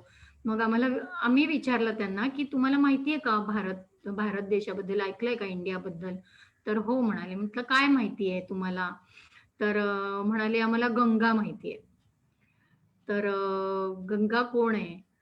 तर म्हणाले, कोण नाही, she is not a female, she is a river, it is a river, असं सांगितलं त्यांनी. आणि आम्हाला गांधीजी माहिती आहेत म्हणाले. त्यामुळे ऐकून खूप छान वाटलं की 8वीतल्या मुलांना निदान एवढं तरी माहिती आहे. कारण तिथे स्टायनरच्या शाळेमध्ये 8वी पर्यंत मुलांना टेक्स्ट बुक्स नसतात. आणि एकच शिक्षिका एका गटाला पूर्ण पुढच्या 8वी पर्यंतचा तोच गट, तीच शिक्षिका बालवाडीपासून 8वी पर्यंत किंवा 1ली पासून 8वी पर्यंत तीच शिक्षिका मुलांना पुढे नेत असते, तोच गट. त्यामुळे 8 वर्ष मुलं शिक्षिकेबरोबर इतकी जोडली जातात आणि शिक्षिकेला त्यांच्याबद्दल सगळ्या छोट्या माहिती पण असतात, त्यांचे विकासाचे टप्पे माहिती असतात, कोणाची शैक्षणिक गरज काय आहे, त्याला काय दिलं पाहिजे, त्याला कशा प्रकारे हँडल केलं पाहिजे, हे शिक्षकांना माहिती असतं. 9वी पासूनचे पुढचे वर्ग हायस्कूलमध्ये येतात. तिथे मात्र त्यांना मग लिखाण, म्हणजे पुस्तकं चालू होतात. लिखाण असतं त्यांना, ते लेखन करतात, पण टेक्स्टबुक कुठल्याही प्रकारची नाही. निसर्ग हीच त्यांची पुस्तकं. फक्त ते जर्नल्स त्यांची मेंटेन करतात, ज्या जर्नल्समध्ये ते त्यांच्या प्रोजेक्टबद्दल लिखाण करतात, त्यांच्या नवीन शोधांबद्दल लिहून त्यांच्या टिप्पणी केलेली असते. तर एक प्रकारचं त्यांचं ते एक दस्तऐवज, डॉक्युमेंटेशनच होत असतं. आणि शिक्षिका हे प्रत्येक मुलाचं डॉक्युमेंटेशन अगदी काटेकोरपणे जपत असते. आणि मूल जेव्हा हायस्कूलला जातं त्यावेळेला त्याचं ट्रान्झिशन करताना त्या पुढच्या हायस्कूलच्या शिक्षकांकडे एक संपूर्ण मूल कसं आहे हा आढावा मिळतो. तो हा जो प्रकार आहे की एकाच गटाला शिक्षिका 8वी पर्यंत घेऊन जाते, त्याला लूपिंग म्हणतात. तर तिथे लूपिंग ही सिस्टीम आहे. आता भारतातल्या वॉल्डॉर्फ स्कूलमध्ये काय करतात माहिती नाही, ते आपल्याला शोधून काढायला हवं. तर बालवाडीत, प्रामुख्याने बालवाडी आणि प्राथमिक शाळेमध्ये असं एक हे आहे की त्यांना योग्य असं वातावरण मिळालं पाहिजे. आनंददायी. त्याच्यासाठी वर्गरचना ही घरासारखी असली पाहिजे, घरासारखी दिसली पाहिजे.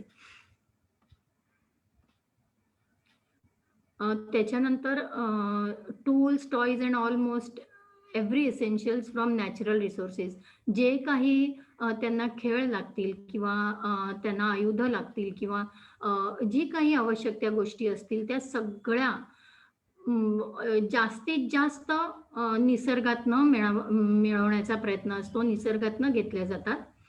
काही सीझनल सण साजरे करतात ते आणि तिथे जवळजवळ प्राथमिक स्तरापर्यंत इलेक्ट्रॉनिक मीडिया शक्यतो वापरत नाहीत. अगदी जिथे जरुरी असतं तिथेच आणि शक्य असेल तर शिक्षिकाच वापरते, जसं की टीव्ही आहे किंवा कॉम्प्युटर्स आहेत. तर इलेक्ट्रॉनिक मीडिया ला अजिबात नाही असं नाही, पण नाही शक्यतो मुलांना हाताळू देत. शिक्षिका त्यांच्या स्तरावर हाताळतात. आता इथे जसं मी सांगितलं की वर्गरचना ही घरासारखी दिसली पाहिजे. तर इथे तुम्ही काही फोटो बघू शकता, जिथे हे बालवाडीतले की मुलांना कुठेही आपण शाळेत आलोय असं नाही वाटणार.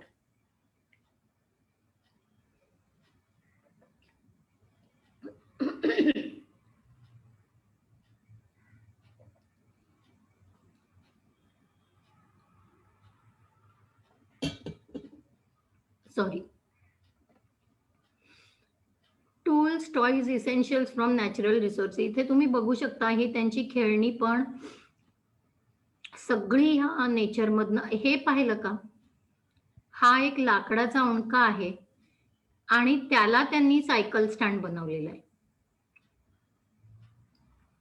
ह्या रॅकमध्ये तुम्ही प्रत्येक गोष्ट बघाल तर ती निसर्गातली आहे. अगदी दोऱ्या करण्यापासून सगळ्या गोष्टी निसर्गातनं केलेल्या आहेत. हे सगळं कुठेही प्लास्टिकचा किंवा सिंथेटिक मटेरियलचा कुठेही वापर दिसणार नाही तुम्हाला.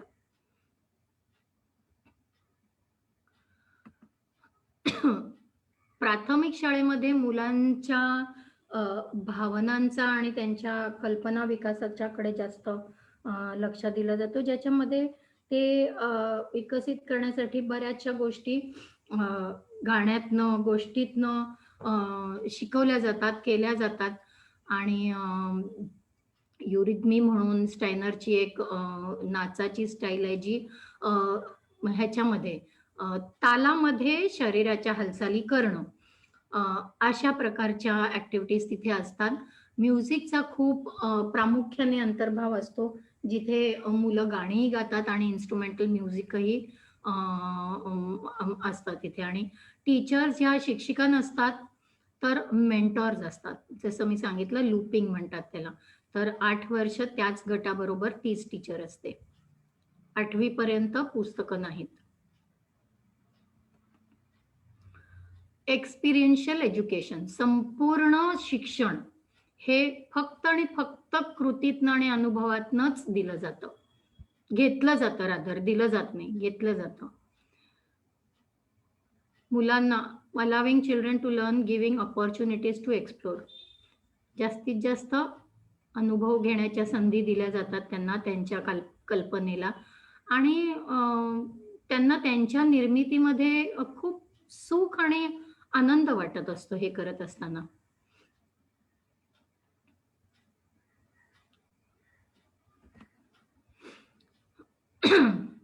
तिथे एका, जसं मी म्हटलं, एका बिल्डिंगमध्ये त्यांची ही अशी वर्कशॉप्स आहेत.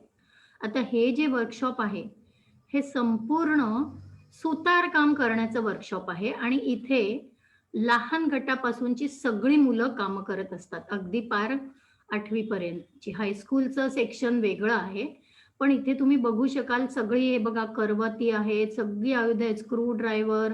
हे जे स्टूल आहे हे मोठ्या बालवाडीच्या मोठ्या गटातल्या मुलांनी आपापली स्टूल तयार करतात. हे पाही, खुर्ची जी आहे ही बालवाडीच्या मोठ्या गटातल्या मुलांनी स्वतः स्टूल आणि खुर्च्या तयार केलेल्या आहेत. हे दिसतंय? हे ब्रश जे आहेत ते त्यांना वेगवेगळ्या गोष्टी पेंट करण्यासाठी. त्यामुळे मुलांना किती एक्सप्लोर करण्याच्या संधी मिळत असतील याची कल्पना करू शकता तुम्ही.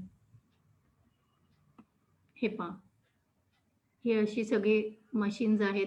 अर्थात हे मोठी मुलं वापरत असतील, पण आता ही खुर्ची सुद्धा मोठ्या गटातल्या मुलांनी केलेली आहे. त्यांना त्या सरांनी आम्हाला विशेष करून सांगितलं. आम्हालाही आश्चर्य वाटलं, पण नंतर विचार केला तर त्याच्यात काही फार कठीण नाहीये. हे ती मुलगी ती काठी तासत होती त्याप्रमाणे मुलं हे रॉड ते सांगत होते, हे असे रॉड तासून काढतात आणि 2-2, 3-3 चुका मारून, खिळे मारून ह्या खुर्च्या तयार करतात. बसून बसून त्या मोडतातही आणि मुलं पुन्हा तयार करतात. त्याच्यात त्यांना आनंदही वाटतो, मोडण्यातही आनंद वाटतो आणि पुन्हा बनवण्यातही आनंद वाटतो. हे सगळं सामान आहे, साहित्य आहे त्यांना काम करण्यासाठी. हे सगळे वेगवेगळे स्क्रू ड्रायव्हर्स आणि करवती वगैरे हे मोठ्या मुलांचे असतील अर्थात, पण तिथे सगळ्याच मुलांना कुठलंही काम करण्याला मज्जाव नाहीये. सगळेजण आपल्याला हवं तसं काम करू शकतात. आउटडोर स्पेसेस, आता इथे बघाल तर तुम्ही सगळीकडे सगळं लाकूड आहे बघा. निसर्गातल्या सगळ्या गोष्टी आहेत. हे जे आहे कधी कधी खूप ऊन असतं त्यावेळेला बालवाडीच्या मुलांसाठी बूट चपला वगैरे काढून फिरण्यासाठी ह्या अशा प्रकारचे बांधलेले आहेत त्यांनी. आणि बाकी सगळ्या गोष्टी, आता हे सुद्धा जे आहे ते मला असं वाटतं गहमेल्यापासून तयार केलेल्या गोष्टी आहेत. सगळ्या निसर्गातल्या आहेत. इथे सुद्धा काहीतरी कसली तरी मांडणी करण्याची रचना केलेली आहे वाळूनी. ही जी पर्टिक्युलर बिल्डिंग आहे ही तान्ह्या मुलांची, तान्ह्या आणि रांगणाऱ्या 0 ते 3 वर्षाच्या मुलांची, आणि या पूर्ण परिसरात ते 2-3 वर्षाची मुलं त्यांना हवी तशी हिंडू फिरू शकतात. पूर्ण बंदिस्त आहे. तिथे शक्यतो बाहेरून कुणाला पाठवत नाही.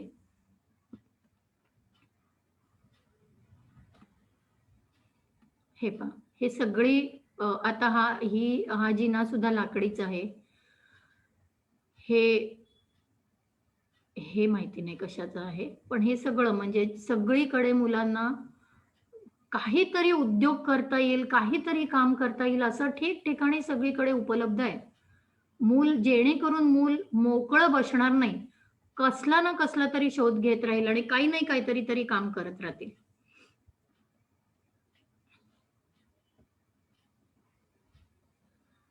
जगभरामध्ये 1100 वॉल्डॉर्फ स्कूल्स जवळजवळ आहेत, जे स्टायनरच्या विचार प्रणालीने आणि स्टायनरच्या शिक्षण पद्धतीने चालतात.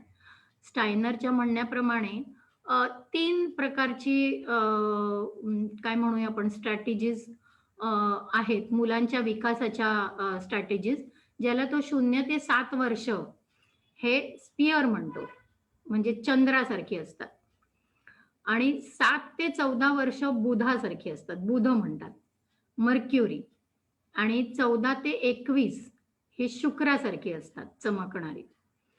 आता मला थोडंसं ह्या 3 स्टेजेस मध्ये अजून एका कुठल्या तरी शिक्षण तज्ञाच्या विचार प्रणालीचं साधर्म्य वाटलंय. कोण सांगू शकेल का? अनम्यूट करून कोण सांगू शकेल अजून कुठल्या शिक्षण तज्ञाच्या विकासाच्या टप्प्यांची साधर्म्य आहे?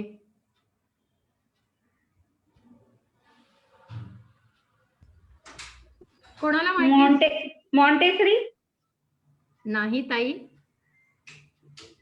कोणाला माहिती असेल तर अनम्यूट करून सांगा. मॅडम, जीन पियाजे. बरोबर.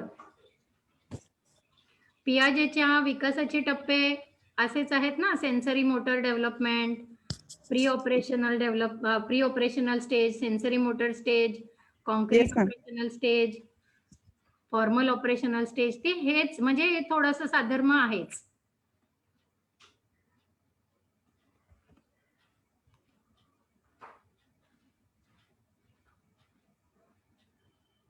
हा संपूर्ण परिसर वॉल्डॉर्फ स्कूल कोबोर्गचा आहे. स्टायनर इथेच संपतोय. कोणाला काही विचारायचं आहे?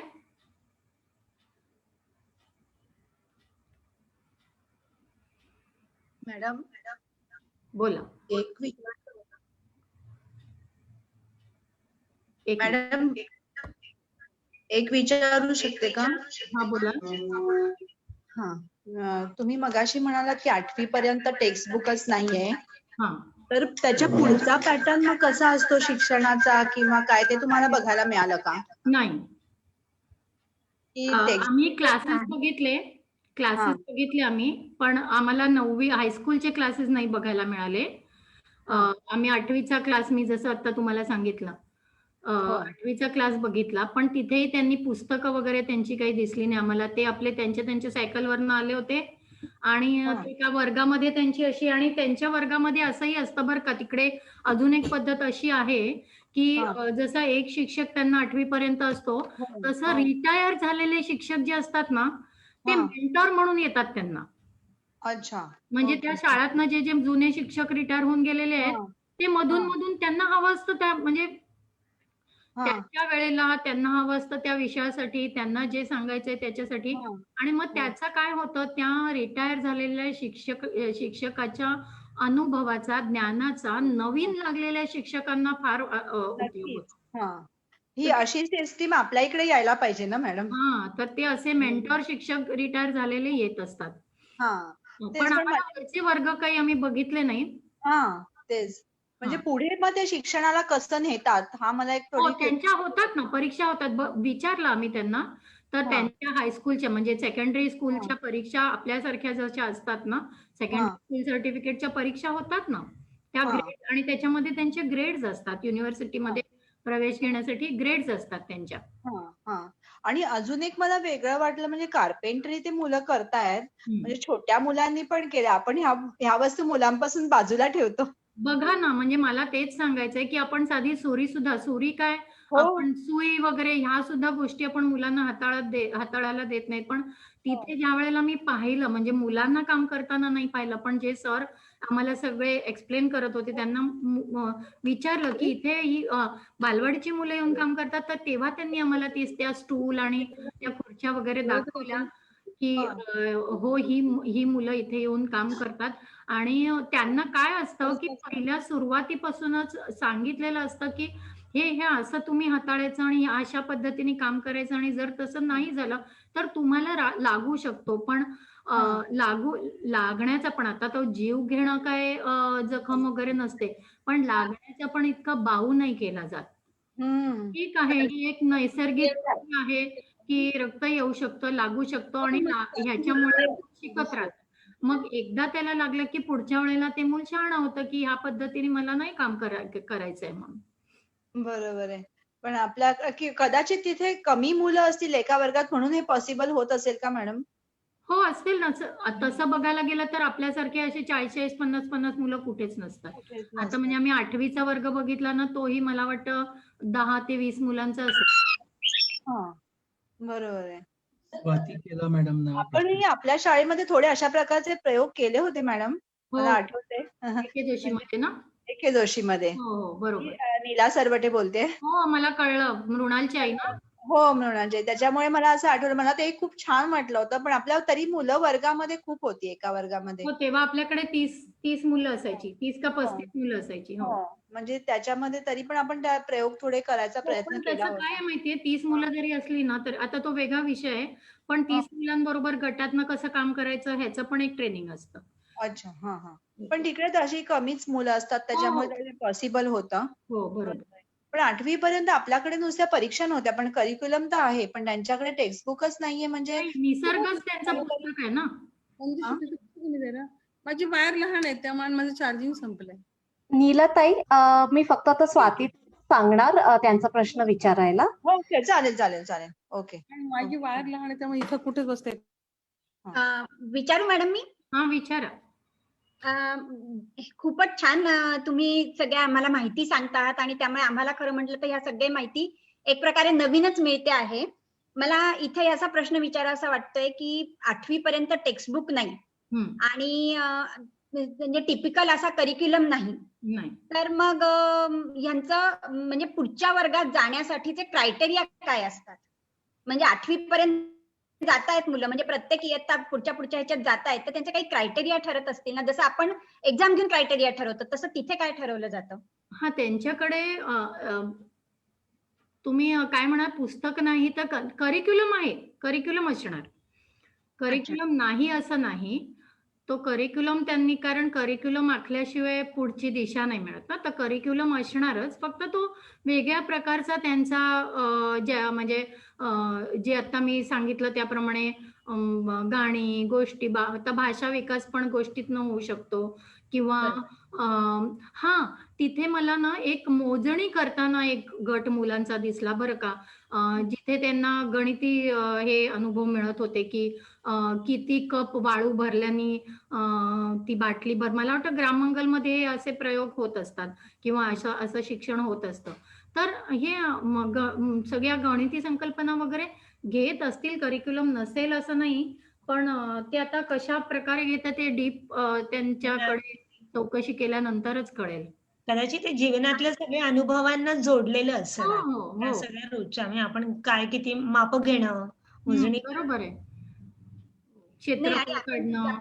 ज्याप्रमाणे आपण म्हणतो की प्रत्येक मूल सारखं नसतं, कोणाचा स्पीड जास्त असतो शिकण्याचा, कोणाचा स्पीड कमी असतो, मग त्यावरनं आपण त्याचं मूल्यमापन करतो. आणि ही मुलं जेव्हा शिकतायत म्हणजे त्यांना शिकवलं जात नाहीये, पण त्यांना आपला शिकण्यासाठी आपण संधी देतो आहोत. पण ते आपला अगदी छोटं मूल जेव्हा असेल त्याला आपला शिकण्यासाठी तर काहीतरी गायडन्स म्हणा, हेल्प म्हणा जरुरी असत असेल ना. हा, गायडन्स म्हणजे मी म्हंटल ना, शिक्षक हे मेंटॉर असतात ना, मुलाला अडचण आली तर शिक्षक दिशा देतो, पण शिक्षक असा इथं चल आता समोर येऊन बस मी तुला हे शिकवतो किंवा मी या पुस्तकातलं शिकवतो असं नाहीये.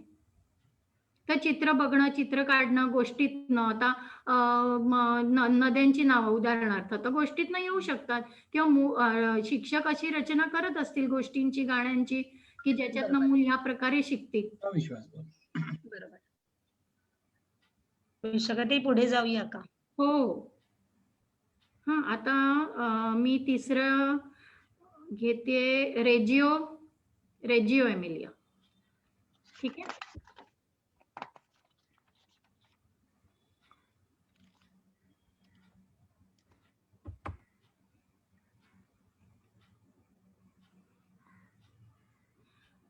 रेजिओ एमिलिया हे इटलीमध्ये आहे आणि रेजिओ एमिलिया नावाचं इटलीमध्ये एक छोटंसं गाव आहे. हा, ह्या गावामध्ये मी आधी ही स्लाइड दाखवते. नाही, एक मिनिट. ताई स्लाइड शो करून ठेवा फक्त, हो. म्हणजे क्लिअर दिसेल.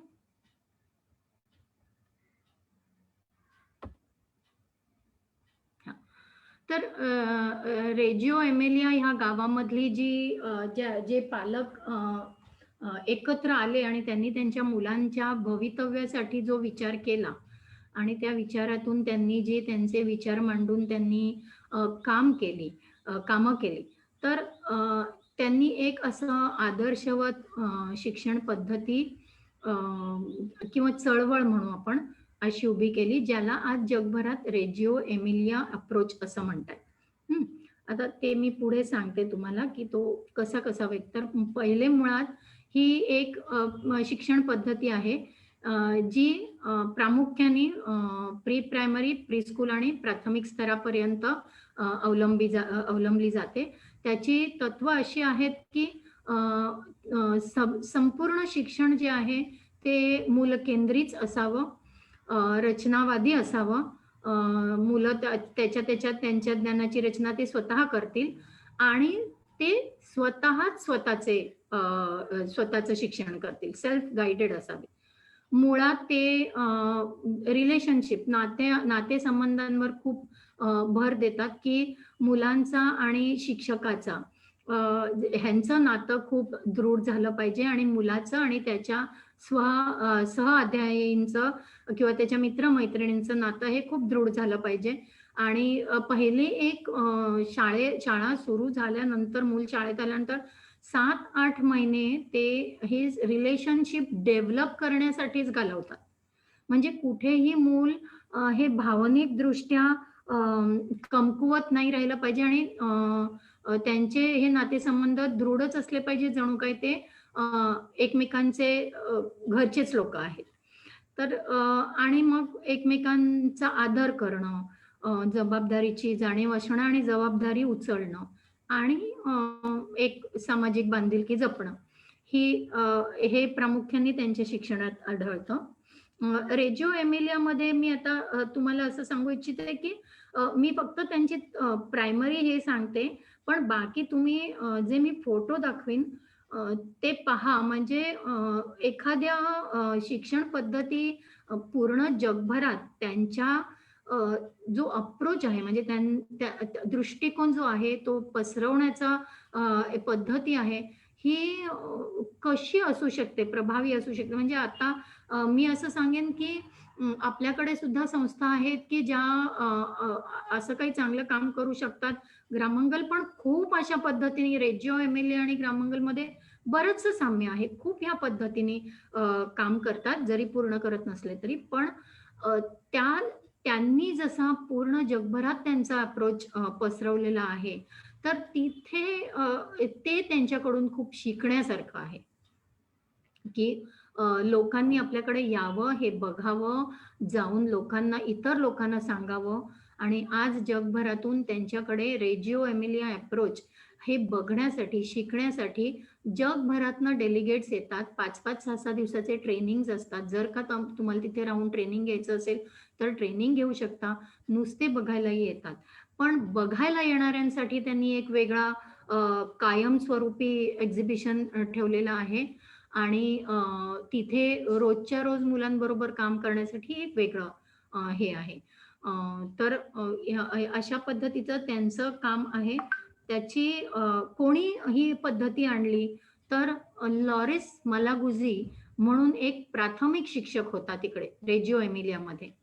तर झालं असं की दुसऱ्या महायुद्धानंतर जे काही नुकसान झालं इटलीमध्ये, जे काही सगळ्या गोष्टी इथे तिथे असं डिव्हास्टेशन झालं, तर रेजिओ एमिलियाच्या पालकांना ह्या सगळ्यामुळे फार दुःख झालं आणि काहीच उरलं नव्हतं त्या गावामध्ये. त्या छोटंसंच गाव आहे ते, अगदी फार काही त्यावेळेला लोकवस्ती नव्हती.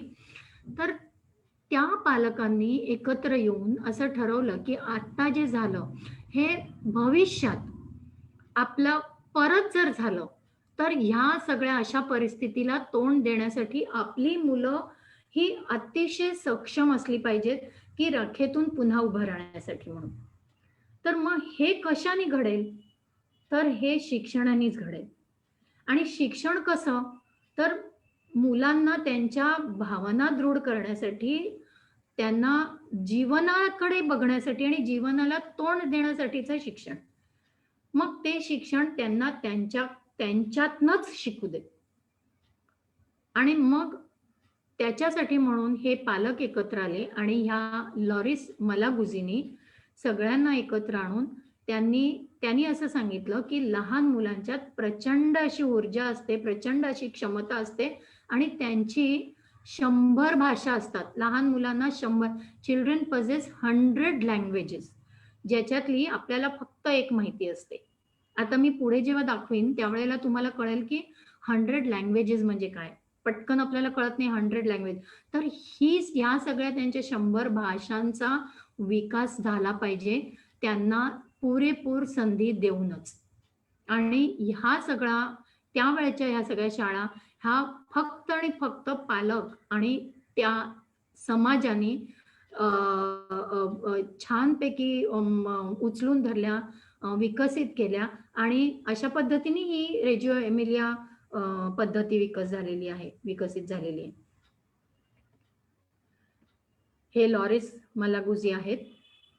ह्याच्या पाठीमागे पण हे सुंदर चित्र दिसते बघा, हे मुलांचीच निर्मिती आहे ही. रेजिओ एमिलिया मध्ये लॉरिस मलागुझी इंटरनॅशनल सेंटर असं एक हे आहे आणि तिथे ही त्यांची शाळा चालते. आता रेजिओ एमिलिया अप्रोचनी चालणाऱ्या पण जगभरात शाळा आहेत. पण रेजिओ एमिलिया ही कुठली फिलॉसॉफी नाहीये किंवा ही कुठली प्रिन्सिपल्स नाहीयेत. ही एक पद्धती आहे, हा एक अप्रोच आहे की काय कशा पद्धतीने मुलांचं शिक्षण झालं पाहिजे. जसं फ्रोबेलची एक फिलॉसॉफी होती, प्रिन्सिपल्स होते, स्टायनरची एक फिलॉसॉफी होती, मॉन्टेसरींची होती, तशी रेजिओ एमिलियाची फिलॉसॉफी नाहीये. ही पद्धती आहे. त्यामुळे जर कोणी असं म्हणत असेल की आमच्याकडे रेजिओ एमिलिया पद्धतीने आम्ही शाळा चालवतो, तर ती रेजिओ एमिलिया फिलॉसॉफी आम्ही अवलंबतो, तर ते बरोबर ठरणार नाही. रेजिओ एमिलिया पद्धती आहे. हे ते लॉरिस मालागुझी इंटरनॅशनल सेंटर आहे, जिथे त्यांची आताही शाळा आहे. शाळा भरलेली होती लहान मुलांची. आम्हाला शाळा काही बघायला मिळाली नाही, कारण तिथेही पुन्हा मुलांना त्यांचं काम करताना कुणीही डिस्टर्ब करू नये हाच त्याच्या पाठीमागचे. आम्हाला फक्त मुलं एका ठिकाणाहून दुसरीकडे जाताना त्यांच्या शिक्षकांबरोबर अशी छोटी छोटी दिसायची आणि मग ते मला हॅलो हॅलो हाय वगैरे करायचे. तेवढीच दिसली मुलं. ओके, तर त्यांचं एक फिलॉसॉफी काय आहे, तर children form their own personality during the early years. आणि उद्दिष्ट काय, तर भाषा वापरणं. आता ह्या भाषा कसल्या, तर ह्या चित्रातून मूल भाषा, चित्राची भाषा असते, ह्याची शिल्पाची भाषा असते, नाटकाची भाषा असते, गोष्टीची भाषा असते, रोजच्या जीवन व्यवहारातली सुद्धा एक भाषा असते. तर ह्या सगळ्या भाषा विकसित होणं म्हणजेच मुलाचं ओव्हरऑल संपूर्णपणे विकास होतो. रेजिओ एमिलिया काय म्हणतात, कुठल्या प्रिन्सिपल्स वरती बेस्ड आहे, तर children must be able to learn through experiences of touching, moving, listening and observing. स्पर्श करणं, हालचाल करणं, ऐकणं आणि निरीक्षण करणं, ह्या तत्वांवरती मूल शिकत असतं. ह्या कृतीतनं मूल शिकत असतं. Children have a relationship with other children and with material items in the world that they must be allowed to explore. सगळ्या परिसरातल्या जगातल्या सगळ्या वस्तूंना हाताळण्याचा त्यांना पूर्ण स्वातंत्र्य असलं पाहिजे. Children must have endless ways and opportunities to express themselves. अमर्याद संधी उपलब्ध करून देणं. आता इथे बघा, 100 लँग्वेजेस ऑफ चिल्ड्रन, हे जर तुम्हाला स्पष्ट दिसणार नाही, हा घोडा आहे. हे काय आहे, काय कळतंय का तुम्हाला? कोणीतरी अनम्यूट करून सांगा. कपड्यांचा चिमटा. बरोबर आहे. आता तिकडे पद्धती काय माहितीये का, मुलांना फक्त सगळं मटेरियल उपलब्ध करून द्यायचं आणि ते त्यांना हवं तसं हवं ते एक्सप्रेस करतील. तर आता हे जे आहे, मला असं वाटतं हे 5 वर्ष 2 महिन्याच्या मुलाचं हे क्रिएशन आहे. घोडा काढलाय, त्या घोड्याचं तोंड त्यांनी, घोड्याच्या तोंडाच्या ठिकाणी त्यांनी तो चिमटा वापरलेला आहे. हा जो आहे इथे काहीतरी ड्रॉइंग आहे बरं का, कोणाला सांगता येईल का दिसत असेल तर. आणि हा बल्ब वापरलाय बघा. हा मुलांची भाषा, मुलांच्या कल्पनेची भाषा आहे ही. हा काजवा आहे, इट्स अ फायरफ्लाय. आणि हा इथे काहीतरी स्प्रिंग वापरली आहे, स्क्रू वापरलाय आणि एक स्पॅनर सारखं काहीतरी आहे, ते कळत नाहीये काय आहे. आणि बाजूनी चित्र काढलेलं आहे कोल्ह्याचं. तर ते एका परीकथेतला एक दुष्ट कोल्हा आहे आणि त्याला खायला एक दुसरा कोल्हा आलेला आहे. तो हा खायला आलेला कोल्हा आहे. त्याचं डिस्क्रिप्शन खाली लिहिलेलं आहे, ते इथे दिसत नाहीये. तर हे 5 वर्षाच्या मुलांनी त्यांच्या मनात आलेल्या सगळ्या गोष्टी त्यांच्या कल्पनेतनं ह्या वस्तू वापरून साकार केलेल्या आहेत. The images shown in this section of the exhibition are just of a collection of works that stand as this research. इथे छोटे छोटे अक्षरात लिहिलेलं आहे, ते वाचलं मी आता. हे फार इंटरेस्टिंग आहे बघा. तुम्हाला दिसतंय काही?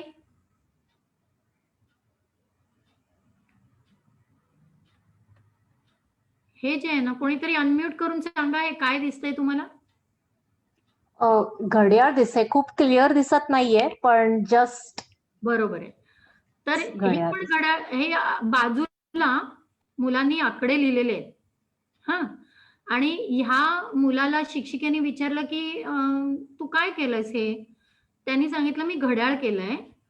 की तिने विचारलं की तुला काय सुचलं रे, कसं सुचलं तुला हे घड्याळ करायचं? तर त्यांनी सांगितलं की मी ज्या वेळेला ह्या 3 कटलरीचा सेट बघितला तेव्हा माझ्या डोक्यात असा विचार आला की हे धातूचे केलेले आहेत आणि हे टोकदार पण आहेत, मग हे घड्याळाचे काटे असू शकतात, म्हणून मी ते घड्याळाच्या काट्यांप्रमाणे लावलेलं आहे आणि हे माझं घड्याळ तयार झालंय. तर ती म्हणाली मग काय वेळ झाली आहे ही? तर त्यांनी सांगितलं आता स्वयंपाक करायची वेळ झालेली आहे. आता इथे सुद्धा तुम्हाला आकडे दिसत असतील, हे थोडे ठळक आहेत आकडे. तर ह्या मुलांनी सांगितलं की हे बाथरूम क्लॉक आहे, हे बाथरूमचं घड्याळ आहे आणि टूथपेस्ट जी आहे तो मिनिटाचा काटा आहे आणि ब्रश जो आहे तो सेकंद काटा आहे. बघा किती सुंदर एक्सप्रेस केलेले आहेत मुलांनी. ह्याला लॉरिस मालागुजी म्हणतात की ही मुलांची भाषा आहे व्यक्त होण्याची.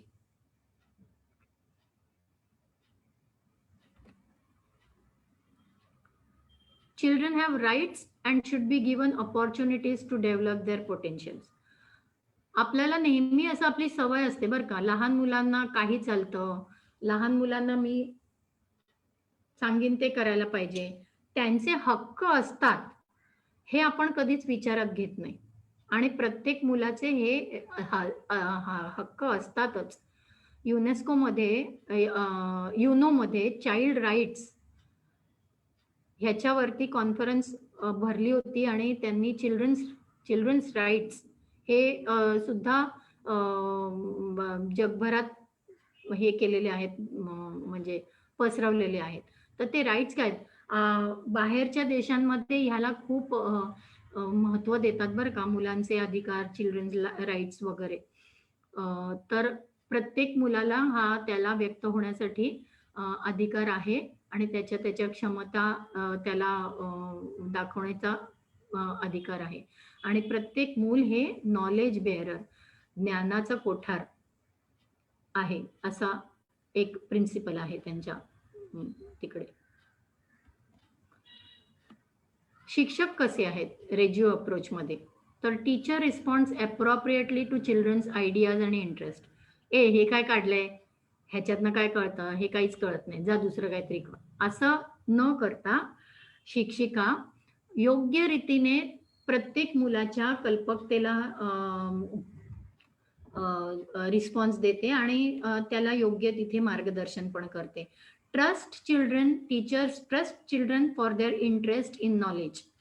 म्हणजे एखादं मूल म्हणालं की मला फुलपाखराचं लाईफ सर्कल शिकायचंय किंवा मला बघायचंय, फुलपाखराचा जन्म कसा होतो, तर टीचर असं म्हणत नाही की अरे हे असं काय आपण शिकू शकत नाही, आपण दुसरं काहीतरी. तर तो एक प्रोजेक्ट म्हणून बघितला जातो त्याच्याकडे. तर मग टीचर सगळ्याच मुलांना सांगतात की चला आज आपल्याला ना फुलपाखराचा काय लाईफ सायकल शिकायचं आहे. मग त्या अनुषंगाने मुलांनी काय काय करायचं, ही अशी दिशा टीचर्स देत असतात. पक्ष्यांना शेपटी असते का, असं तिकडच्या एका मुलांनी टीचरला विचारलं. तर मग तो एक त्यांचा मोठा प्रोजेक्टच झाला पक्ष्यांवर. पक्ष्यांना शेपटी असते का, मग काय काय किती प्रकारच्या शेपट्या असतात, कुठल्या पक्ष्यांना शेपट्या नसतात, मग त्या शेपट्यांचा विविध उपयोग काय करतात, असा एक त्यांचा छानपैकी पक्ष्यांवरती प्रोजेक्ट झाला. Teachers trust parents to be members of their educational team. जसं आधी म्हटल्याप्रमाणे हे संपूर्ण अप्रोचच पालकांच्या इनिशिएटिव्हने झाले असल्यामुळे पालक हे खूपच त्यांच्याकडे महत्वाचे असतात आणि अग्रस्थानी असतात. आणि टीचर्स आर को learners and कोलॅबोरेटर्स.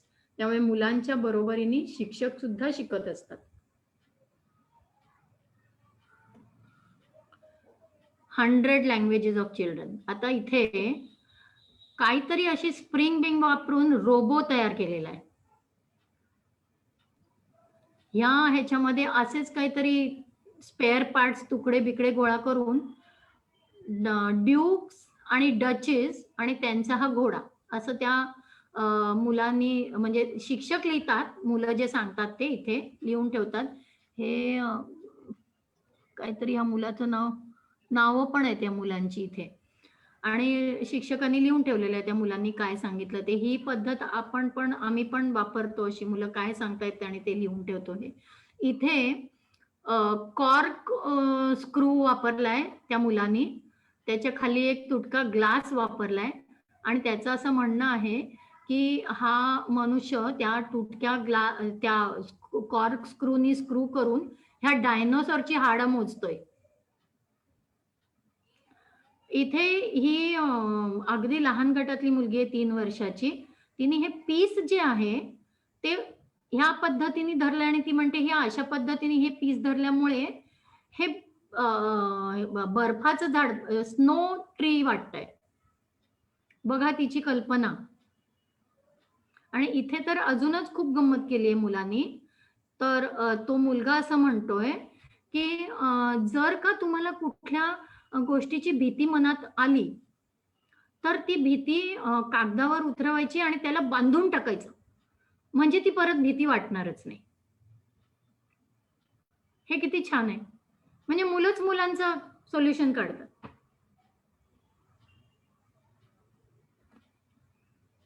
We can do things you have never seen. मुलांनी साध्या साध्या वर्गातल्या गोष्टी अशा समोर ठेवून प्रकाश परिवर्तित करून बघा किती अमेझिंग गोष्टी केलेल्या आहेत. हा चेंडू आहे, काठ्या आहेत, हे इथे काही त्यांनी प्लास्टिकचे काही आकार तयार केलेले आहेत आणि त्याच्यावरती प्रकाश पाडल्यानंतर त्याचं काय काय होतं हे सगळं इथे हेच शिकत असतात मुलं आणि करत असतात. हे पहा, हेच इथे दिसतंय. त्याचे ह्या बाजूला असलेल्या वेगळ्या आयामांनी दिसतंय. असे विविध गोष्टी त्यांना आणि हे सगळं त्यांनी असं हे कायमस्वरूपी तिथे केलेलं आहे बरं का. हे आता त्यावेळेला मुलांनी केलेलं नाहीये. मुलं जे करतात ते त्यांनी डिस्प्ले केलेलं आहे. हे त्यांचं कायमस्वरूपी प्रदर्शनातल्या गोष्टी आहेत. इथे हे बाटल्या आहेत, ह्या फुटलेल्या बाटल्या आहेत. त्या फुटलेल्या बाटल्यांपासून प्लास्टिकच्या विविध गोष्टी केलेल्या आहेत. हे पेपर आहेत, टिश्यू पेपर. ह्या टिश्यू पेपर पासून कितीतरी आकार मुलांचे झालेले आहेत. आणि हे टेराकोटा, विविध बाहुल्या मुलांनी टेराकोटाने तयार केलेले आहेत.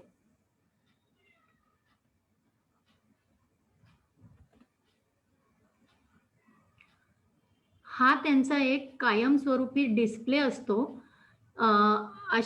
अशा गोष्टींचा की ज्या गोष्टी मुलं वापरतात. म्हणजे ह्या त्यांनी आता डिस्प्लेमध्ये ठेवण्यासाठी ह्या अशा प्रकारे मांडलेल्या आहेत, पण ह्या सगळ्या गोष्टी मुलं ऍक्च्युली हाताळतात आणि त्या वापरतात त्यांचं काम करायला.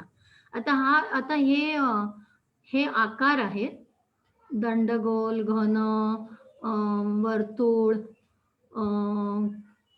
क्यूब आहे. हे सगळ्या आकारांची ही मांडणी केलेली आहे. ती ह्या सगळ्या गोष्टींमधून मूल हे सगळे आकार वगैरे शिकत असतं. तर हा पण एक कायमस्वरूपी डिस्प्ले त्यांनी तिथे मांडलेला आहे. फक्त डिस्प्ले करण्याचे हे जे आहेत हे टेक्स्चर्स आहेत, वेगवेगळे पोत. तर किती प्रकारचे पोत असू शकतात, विविध प्रकारचे. आणि हे सगळं मुलं गोळा करून आणतात आणि त्यांचे अनुभव घेत असतात. हे इतके विविध प्रकारचे टेक्स्चर्स इथे मांडले होते. हे पहा, हे ते छोटे छोटे प्राणी आहेत. इकडे काहीतरी घरटं आहे, हे इथे कसलं तरी गवत आहे.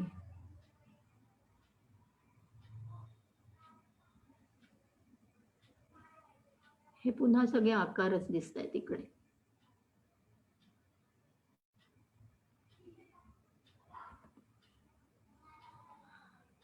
पियाझा म्हणून तिथे एक कॉमन जागा असते. तिथे पियाझा खूप फेमस आहे बरं का इटलीमध्ये. तर पियाझा म्हणजे काय, तर कॉमन प्लेस. तर म्हणजे आता इथे हा प्री स्कूल मधला पियाझा आहे, पण म्हणजे आपण ज्याला नाका म्हणतो ना, किंवा हिंदीमध्ये नुक्कड म्हणतात, तर ती दॅट इज पियाझा. तर पियाझा म्हणजे जिथे लोक जमून गप्पा गोष्टी करतात, चर्चा करतात. तर असे काही काही पियाझा आपण काय जांभळी नाका, टेंबी नाका किंवा अमुक नाका तमुक नाका असं म्हणतो ना, तसे तिकडे पियाझा आहेत. कट्टा पण असेल ना? कट्टा, हा, असू शकतो. आणि अटेलियर म्हणून त्यांनी एक टर्म वापरली. अटेलियर म्हणजे मुलं जिथे काम करतात त्या ठिकाणाला अटेलियर म्हणतात. तर म्हणजे आपण ज्याला क्लासरूम म्हणतो त्याला ते लॉरेस मलागुझीनी अटेलियर हे नाव दिलेलं आहे, मुलांचं काम करण्याचं ठिकाण.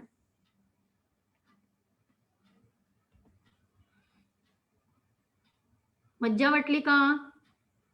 आवडलं का? हा आमचा ग्रुप आहे. मी आपला शेवटच्या स्लाइड वरती आमचा फोटो टाकलाय. तुम्हाला हे प्रेझेंटेशन आवडलं असेल तर फक्त हाबा दोन ओळी तरी सांग हाबा फॅक्टरी बद्दल. हो हो, आहे ना, पुढचं प्रेझेंटेशन आहे ना. मॅम खूप छान होतं. थँक्यू. आता आपण पुढच्या चौथ्या प्रेझेंटेशन कडे जाणार आहोत.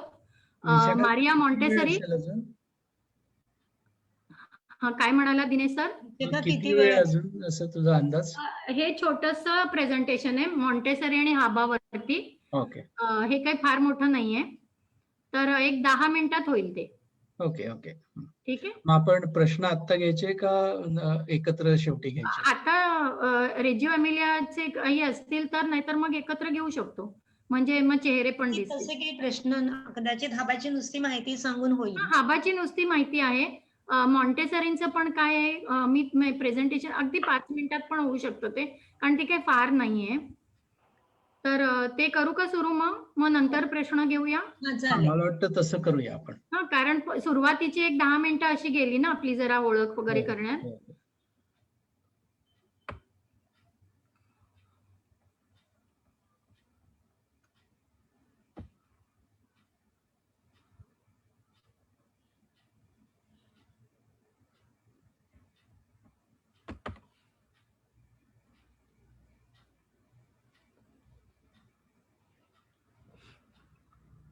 बर,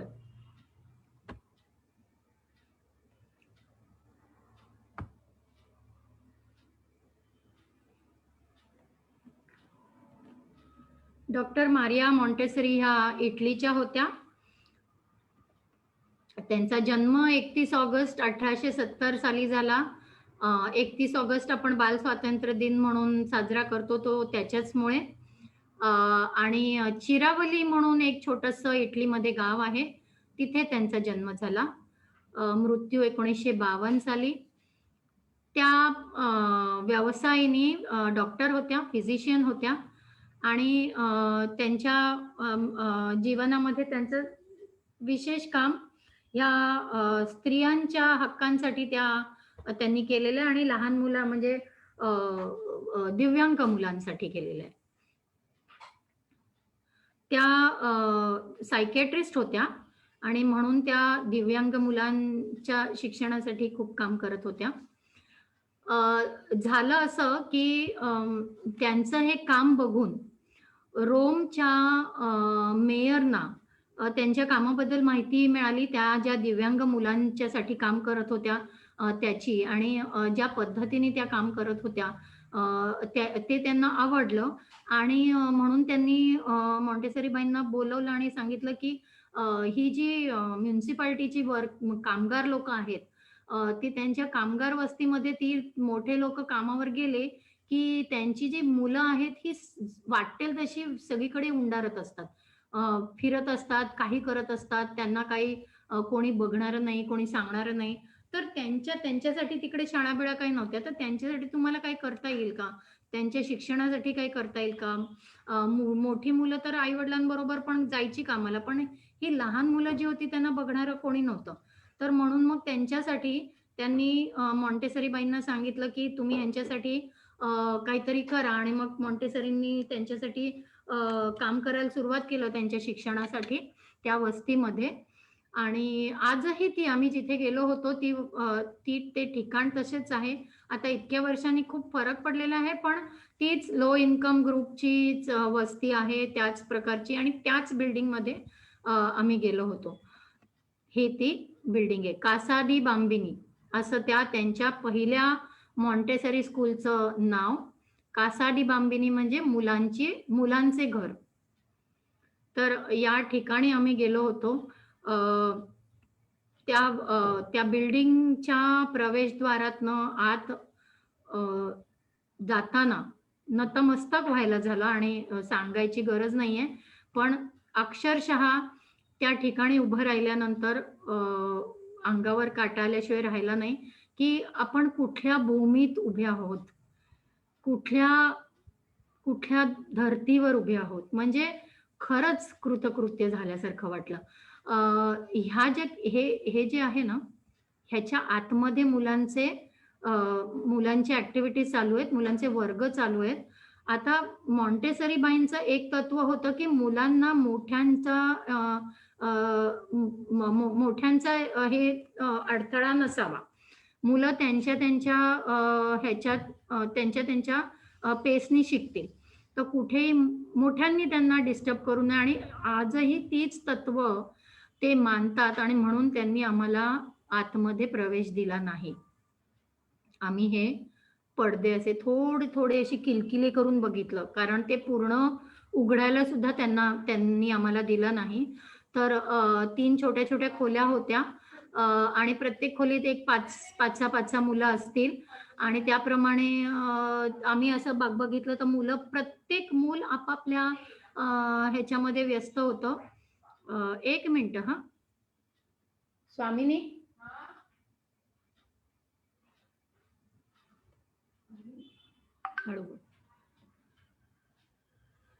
सॉरी. तर आम्हाला ती बाहेरूनच शाळा बघायला मिळाली, कारण त्यांच्या त्या प्रिन्सिपलनी सांगितलं नाही तुम्हाला आतमध्ये नाही येता येणार म्हणून. 1907 ला सुरू झालेली शाळा 2007 साली शताब्दी वर्ष त्यांनी साजरं केलं. त्यावेळेचा हा सगळा पहिल्या वर्षापासूनचा हा पूर्ण इतिहास इथे लिहिलेला आहे. मला आठवतंय महाराष्ट्र बाल शिक्षण परिषदेने जेव्हा शताब्दी वर्ष होतं 2007 साली, त्यावेळेला आपण ठाणे शाखेने 6 जानेवारीला कासा दी बांबिनी सुरू झाली. 6 जानेवारीला बदलापूरला जिल्हास्तरीय अधिवेशन घेतलं होतं शताब्दी वर्ष कासा दी बांबिनीचं म्हणून, आणि त्याच वर्षी आपण महाराष्ट्र बाल शिक्षण परिषदेचं अधिवेशन ठाण्यात घेतलं होतं कासा दी बांबिनीचा शताब्दी वर्ष म्हणून. मॉन्टेसरींनी काय सांगितलं तर शी ॲडव्होकेटेड चाइल्ड फ्रीडम, बाल स्वातंत्र्य,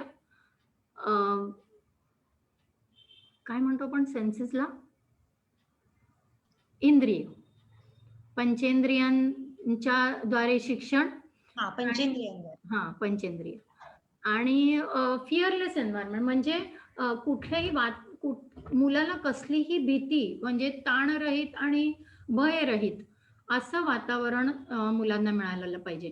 शिक्षिकेची भीती वाटता कामा नाही, येणाऱ्या प्रौढाची भीती वाटता कामा नाही आणि कसलीच भीती वाटता कामा नाही. मॉन्टेसरींनी पंचेंद्रियांचा विकास होण्याची साधनं डेव्हलप केली, हे सगळ्यांनाच माहिती आहेत आणि ती मॉन्टेसरी इक्विपमेंट्स म्हणून खूप फेमस आहेत. मॉन्टेसरी भारतामध्ये पण आल्या होत्या. त्यांनी गिजूबाई त्यांच्यामुळे प्रभावित झाले होते. गिजूबाईंनी त्यांच्याबरोबर खूप सारा गिजूबाई बदेका खूप सारा पत्रव्यवहारही केला होता आणि मॉन्टेसरी बाई ताराबाईंना भेटल्या होत्या आणि सांगायला आवडेल की पहिली बालनगरी ताराबाईंनी मला असं वाटतं 1940 का 42 साली गिरगाव चौपाटीवर भरवली होती आणि त्या बालनगरीला मॉन्टेसरीबाई उपस्थित होत्या. जेव्हा गांधीजींना मॉन्टेसरीबाईंनी त्यांच्या इक्विपमेंट्स बद्दल सांगितलं तेव्हा गांधीजी म्हणाले की तुमची साधनं खूप महाग आहेत, माझ्या देशातला माणूस गरीब आहे, तर आमच्या शेवटच्या माणसापर्यंत पोचतील अशी काही साधनं तुम्हाला विकसित करता आली तर कृपया करा. पण ते काम पुढे मॉन्टेसरीचं राहून गेलं. गिजूबाईंनी केलंच ना अनुताई. हो. तर हे ते ठिकाण आहे. कासादी बांबिनीच्या खालचा हा इथे बोर्ड आणि हा आमचा ग्रुप आहे. भारताचा झेंडा. हे कासादी बांबिनीच्या आतमध्ये शिरण्याचं हे प्रमुख प्रवेशद्वार म्हणजे वर्गांचं ह्याचं प्रवेशद्वार इथून आहे. आता मी हाबा बद्दल माहिती सांगते. हाबा ही लाकडी खेळणी आणि लाकडी साहित्य निर्मिती करणारी एक जगप्रसिद्ध कंपनी आहे जी जर्मनीमध्ये सुरू झाली आणि ती सुरू केली युजीन हॅबरमाब आणि अँटॉन एंजल हे दोघं नवरा बायको होते. यांनी सुरू केलेली आहे ती कंपनी. हे ते दोघ जण आहेत. आता तिकडे हाबाचे हेडक्वार्टर्स आहेत. बड रोडक असं त्या ठिकाणचं नाव आहे आणि तिथे हाबाच्या हेडक्वार्टर्सच्या त्या बिल्डिंगच्या बाजूच्या परिसरातल्या बागेमध्ये हे असे त्यांचे पुतळे उभे केलेले आहेत. ही हाबा फॅमिली आहे, हाबरमाप फॅमिली. हे सगळे पुतळे आहेत ते सांगशील? मला कोण आहेत ते मला असं वाटतं हे ते मेणाचे पुतळे आहेत म्हटलं. हो, मेणाचे पुतळे आहेत. मेणाचे नाही आहेत हे, मला असं वाटतं काहीतरी वेगळं मटेरियल आहे. हाबाची फॅक्टरी खूपच बघण्यासारखी आहे.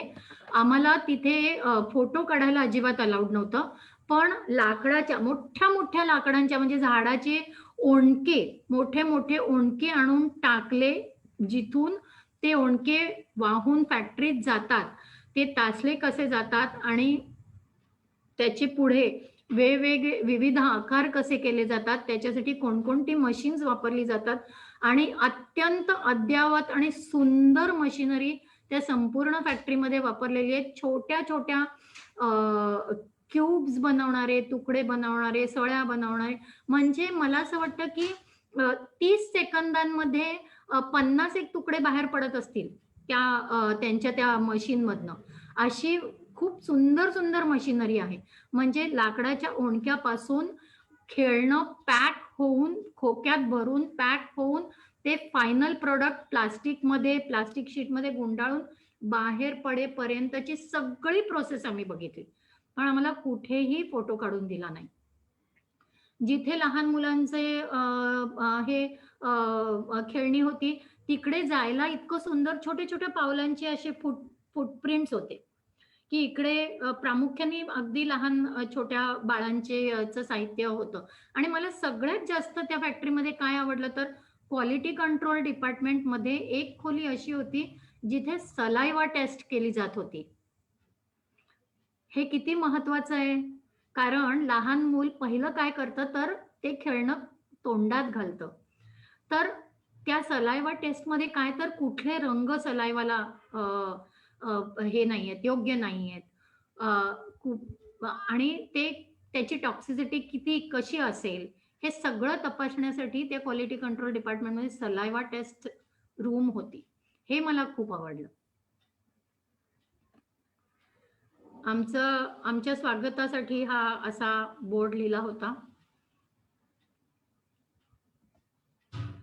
तिथे हाबाचे ना काही कोडिंग, आजकाल कोडिंग एक खूप नव्याने त्याला खूप महत्व प्राप्त झालंय बरं का. लहान मुलांच्या शिक्षणामध्ये कोडिंग मलाही माहिती नाही अजून कोडिंग काय आहे, पण त्या कोडिंगची खेळणी आहेत हाबानी नव्याने तयार केलेली. 10 प्रकारचे सेट आहे त्या खेळण्यांचा.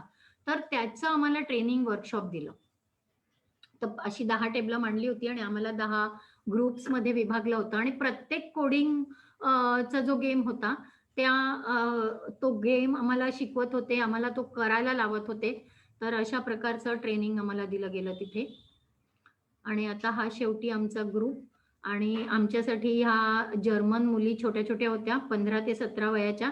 त्यांनी एक जर्मन नृत्य सादर केलं होतं आम्हाला ज्या दिवशी रिसेप्शन डिनर होतं, पार्टी होती त्या दिवशी.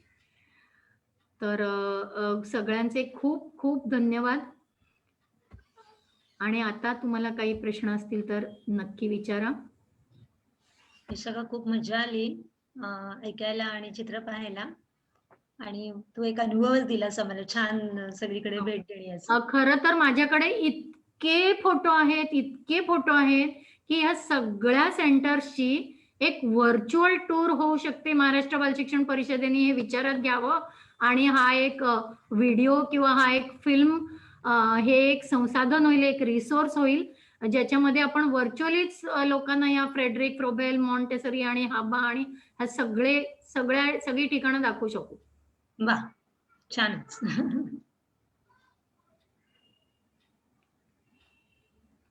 अत्यावश्यक आणि सगळ्यांनाच मजा आलेलीच असणार आहे खरंच, दिसतच आहे. आणि चॅट बॉक्स मध्ये खूप छान माहिती मिळाली म्हणून येत आहे सारखं. मॅम, बोला. मला काय विचारायचं असेल त्यांनी हँड रेज करा आणि मग अनम्यूट करायला सांगितलं की अनम्यूट करा. मॅम, मी SNET कॉलेजतून बोलतेय. मी स्टुडंट आहे SNET कॉलेजची, ह्युमन डेव्हलपमेंटची. आणि आम्हाला हा सब्जेक्ट म्हणजे अर्ली चाइल्डहुड एज्युकेशन मध्ये फ्रॉबेल, मॉन्टेसरींच्या बद्दल म्हणजे आहे, आमच्या प्रोग्राम मध्ये आहे हा. आणि मॅम, ही माहिती इतकी खास आहे मॅम आमच्यासाठी, बिकॉज नाही शैक्षणिकसाठीच नाही, पण त्यांचे विचार, त्यांनी काय विचार केला, मुलांसाठीचे त्यांचे काय विचार होते, त्यांनी कशी सोय केली पुढच्या फ्युचर मुलांसाठी, त्यांच्या फ्युचर जनरेशनसाठी, हे विचार ऐकून आज खरंच खूप बरं वाटलं मॅम. आणि तुम्ही जे आम्हाला नीट काय म्हणतात ना, त्याचे फोटोज आणि त्यांचे जे गिफ्ट्स आणि त्यांचे जे काही पण त्यांनी ऑक्युपेशन्स वगैरे गिफ्ट्स आणि ऑक्युपेशन्स त्यांनी दिले मुलांच्या म्हणजे बौद्धिक विकासाकरता, त्यांच्या पूर्ण ऑलराऊंड डेव्हलपमेंट करता, हे पाहून मॅम अजून खूप बरं वाटतं की आपल्याकडे म्हणजे असे खूप मोठे काय म्हणतात ना, पर्सनॅलिटीज होऊन गेले. So thank you ma'am, thanks a lot. आम्हाला खूप बरं वाटलं आणि हे खूप इन्फॉर्मेटिव्ह होतं. I am so means feeling good today. आम्हाला काहीतरी नवीन शिकायला मिळालं. थँक्यू.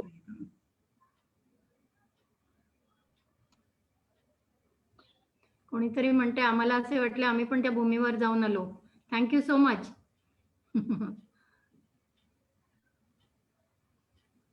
बोला अजून कोणाला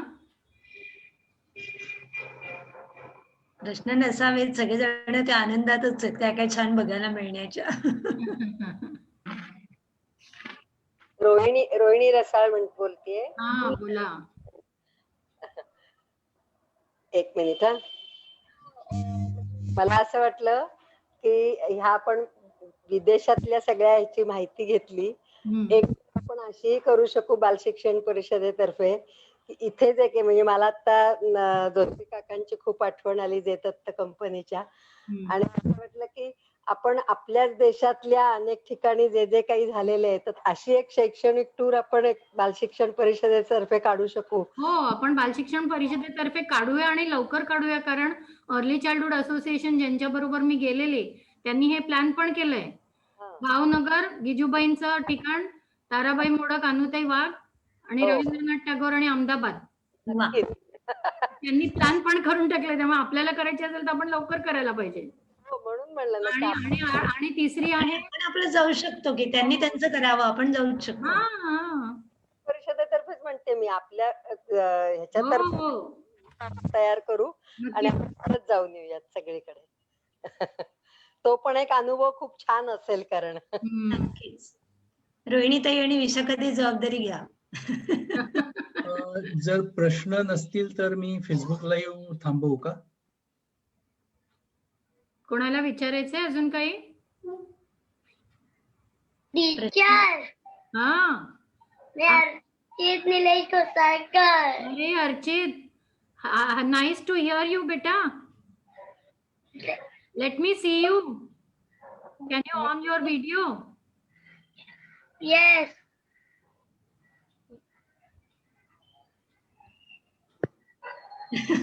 Hi. Hi. You liked it? आवडलं का Teacher, तुला? very nice. Thank you. Welcome. Huh? Bye. Bye. Facebook बंद केलंयस ना? नाही करतो आता. अजून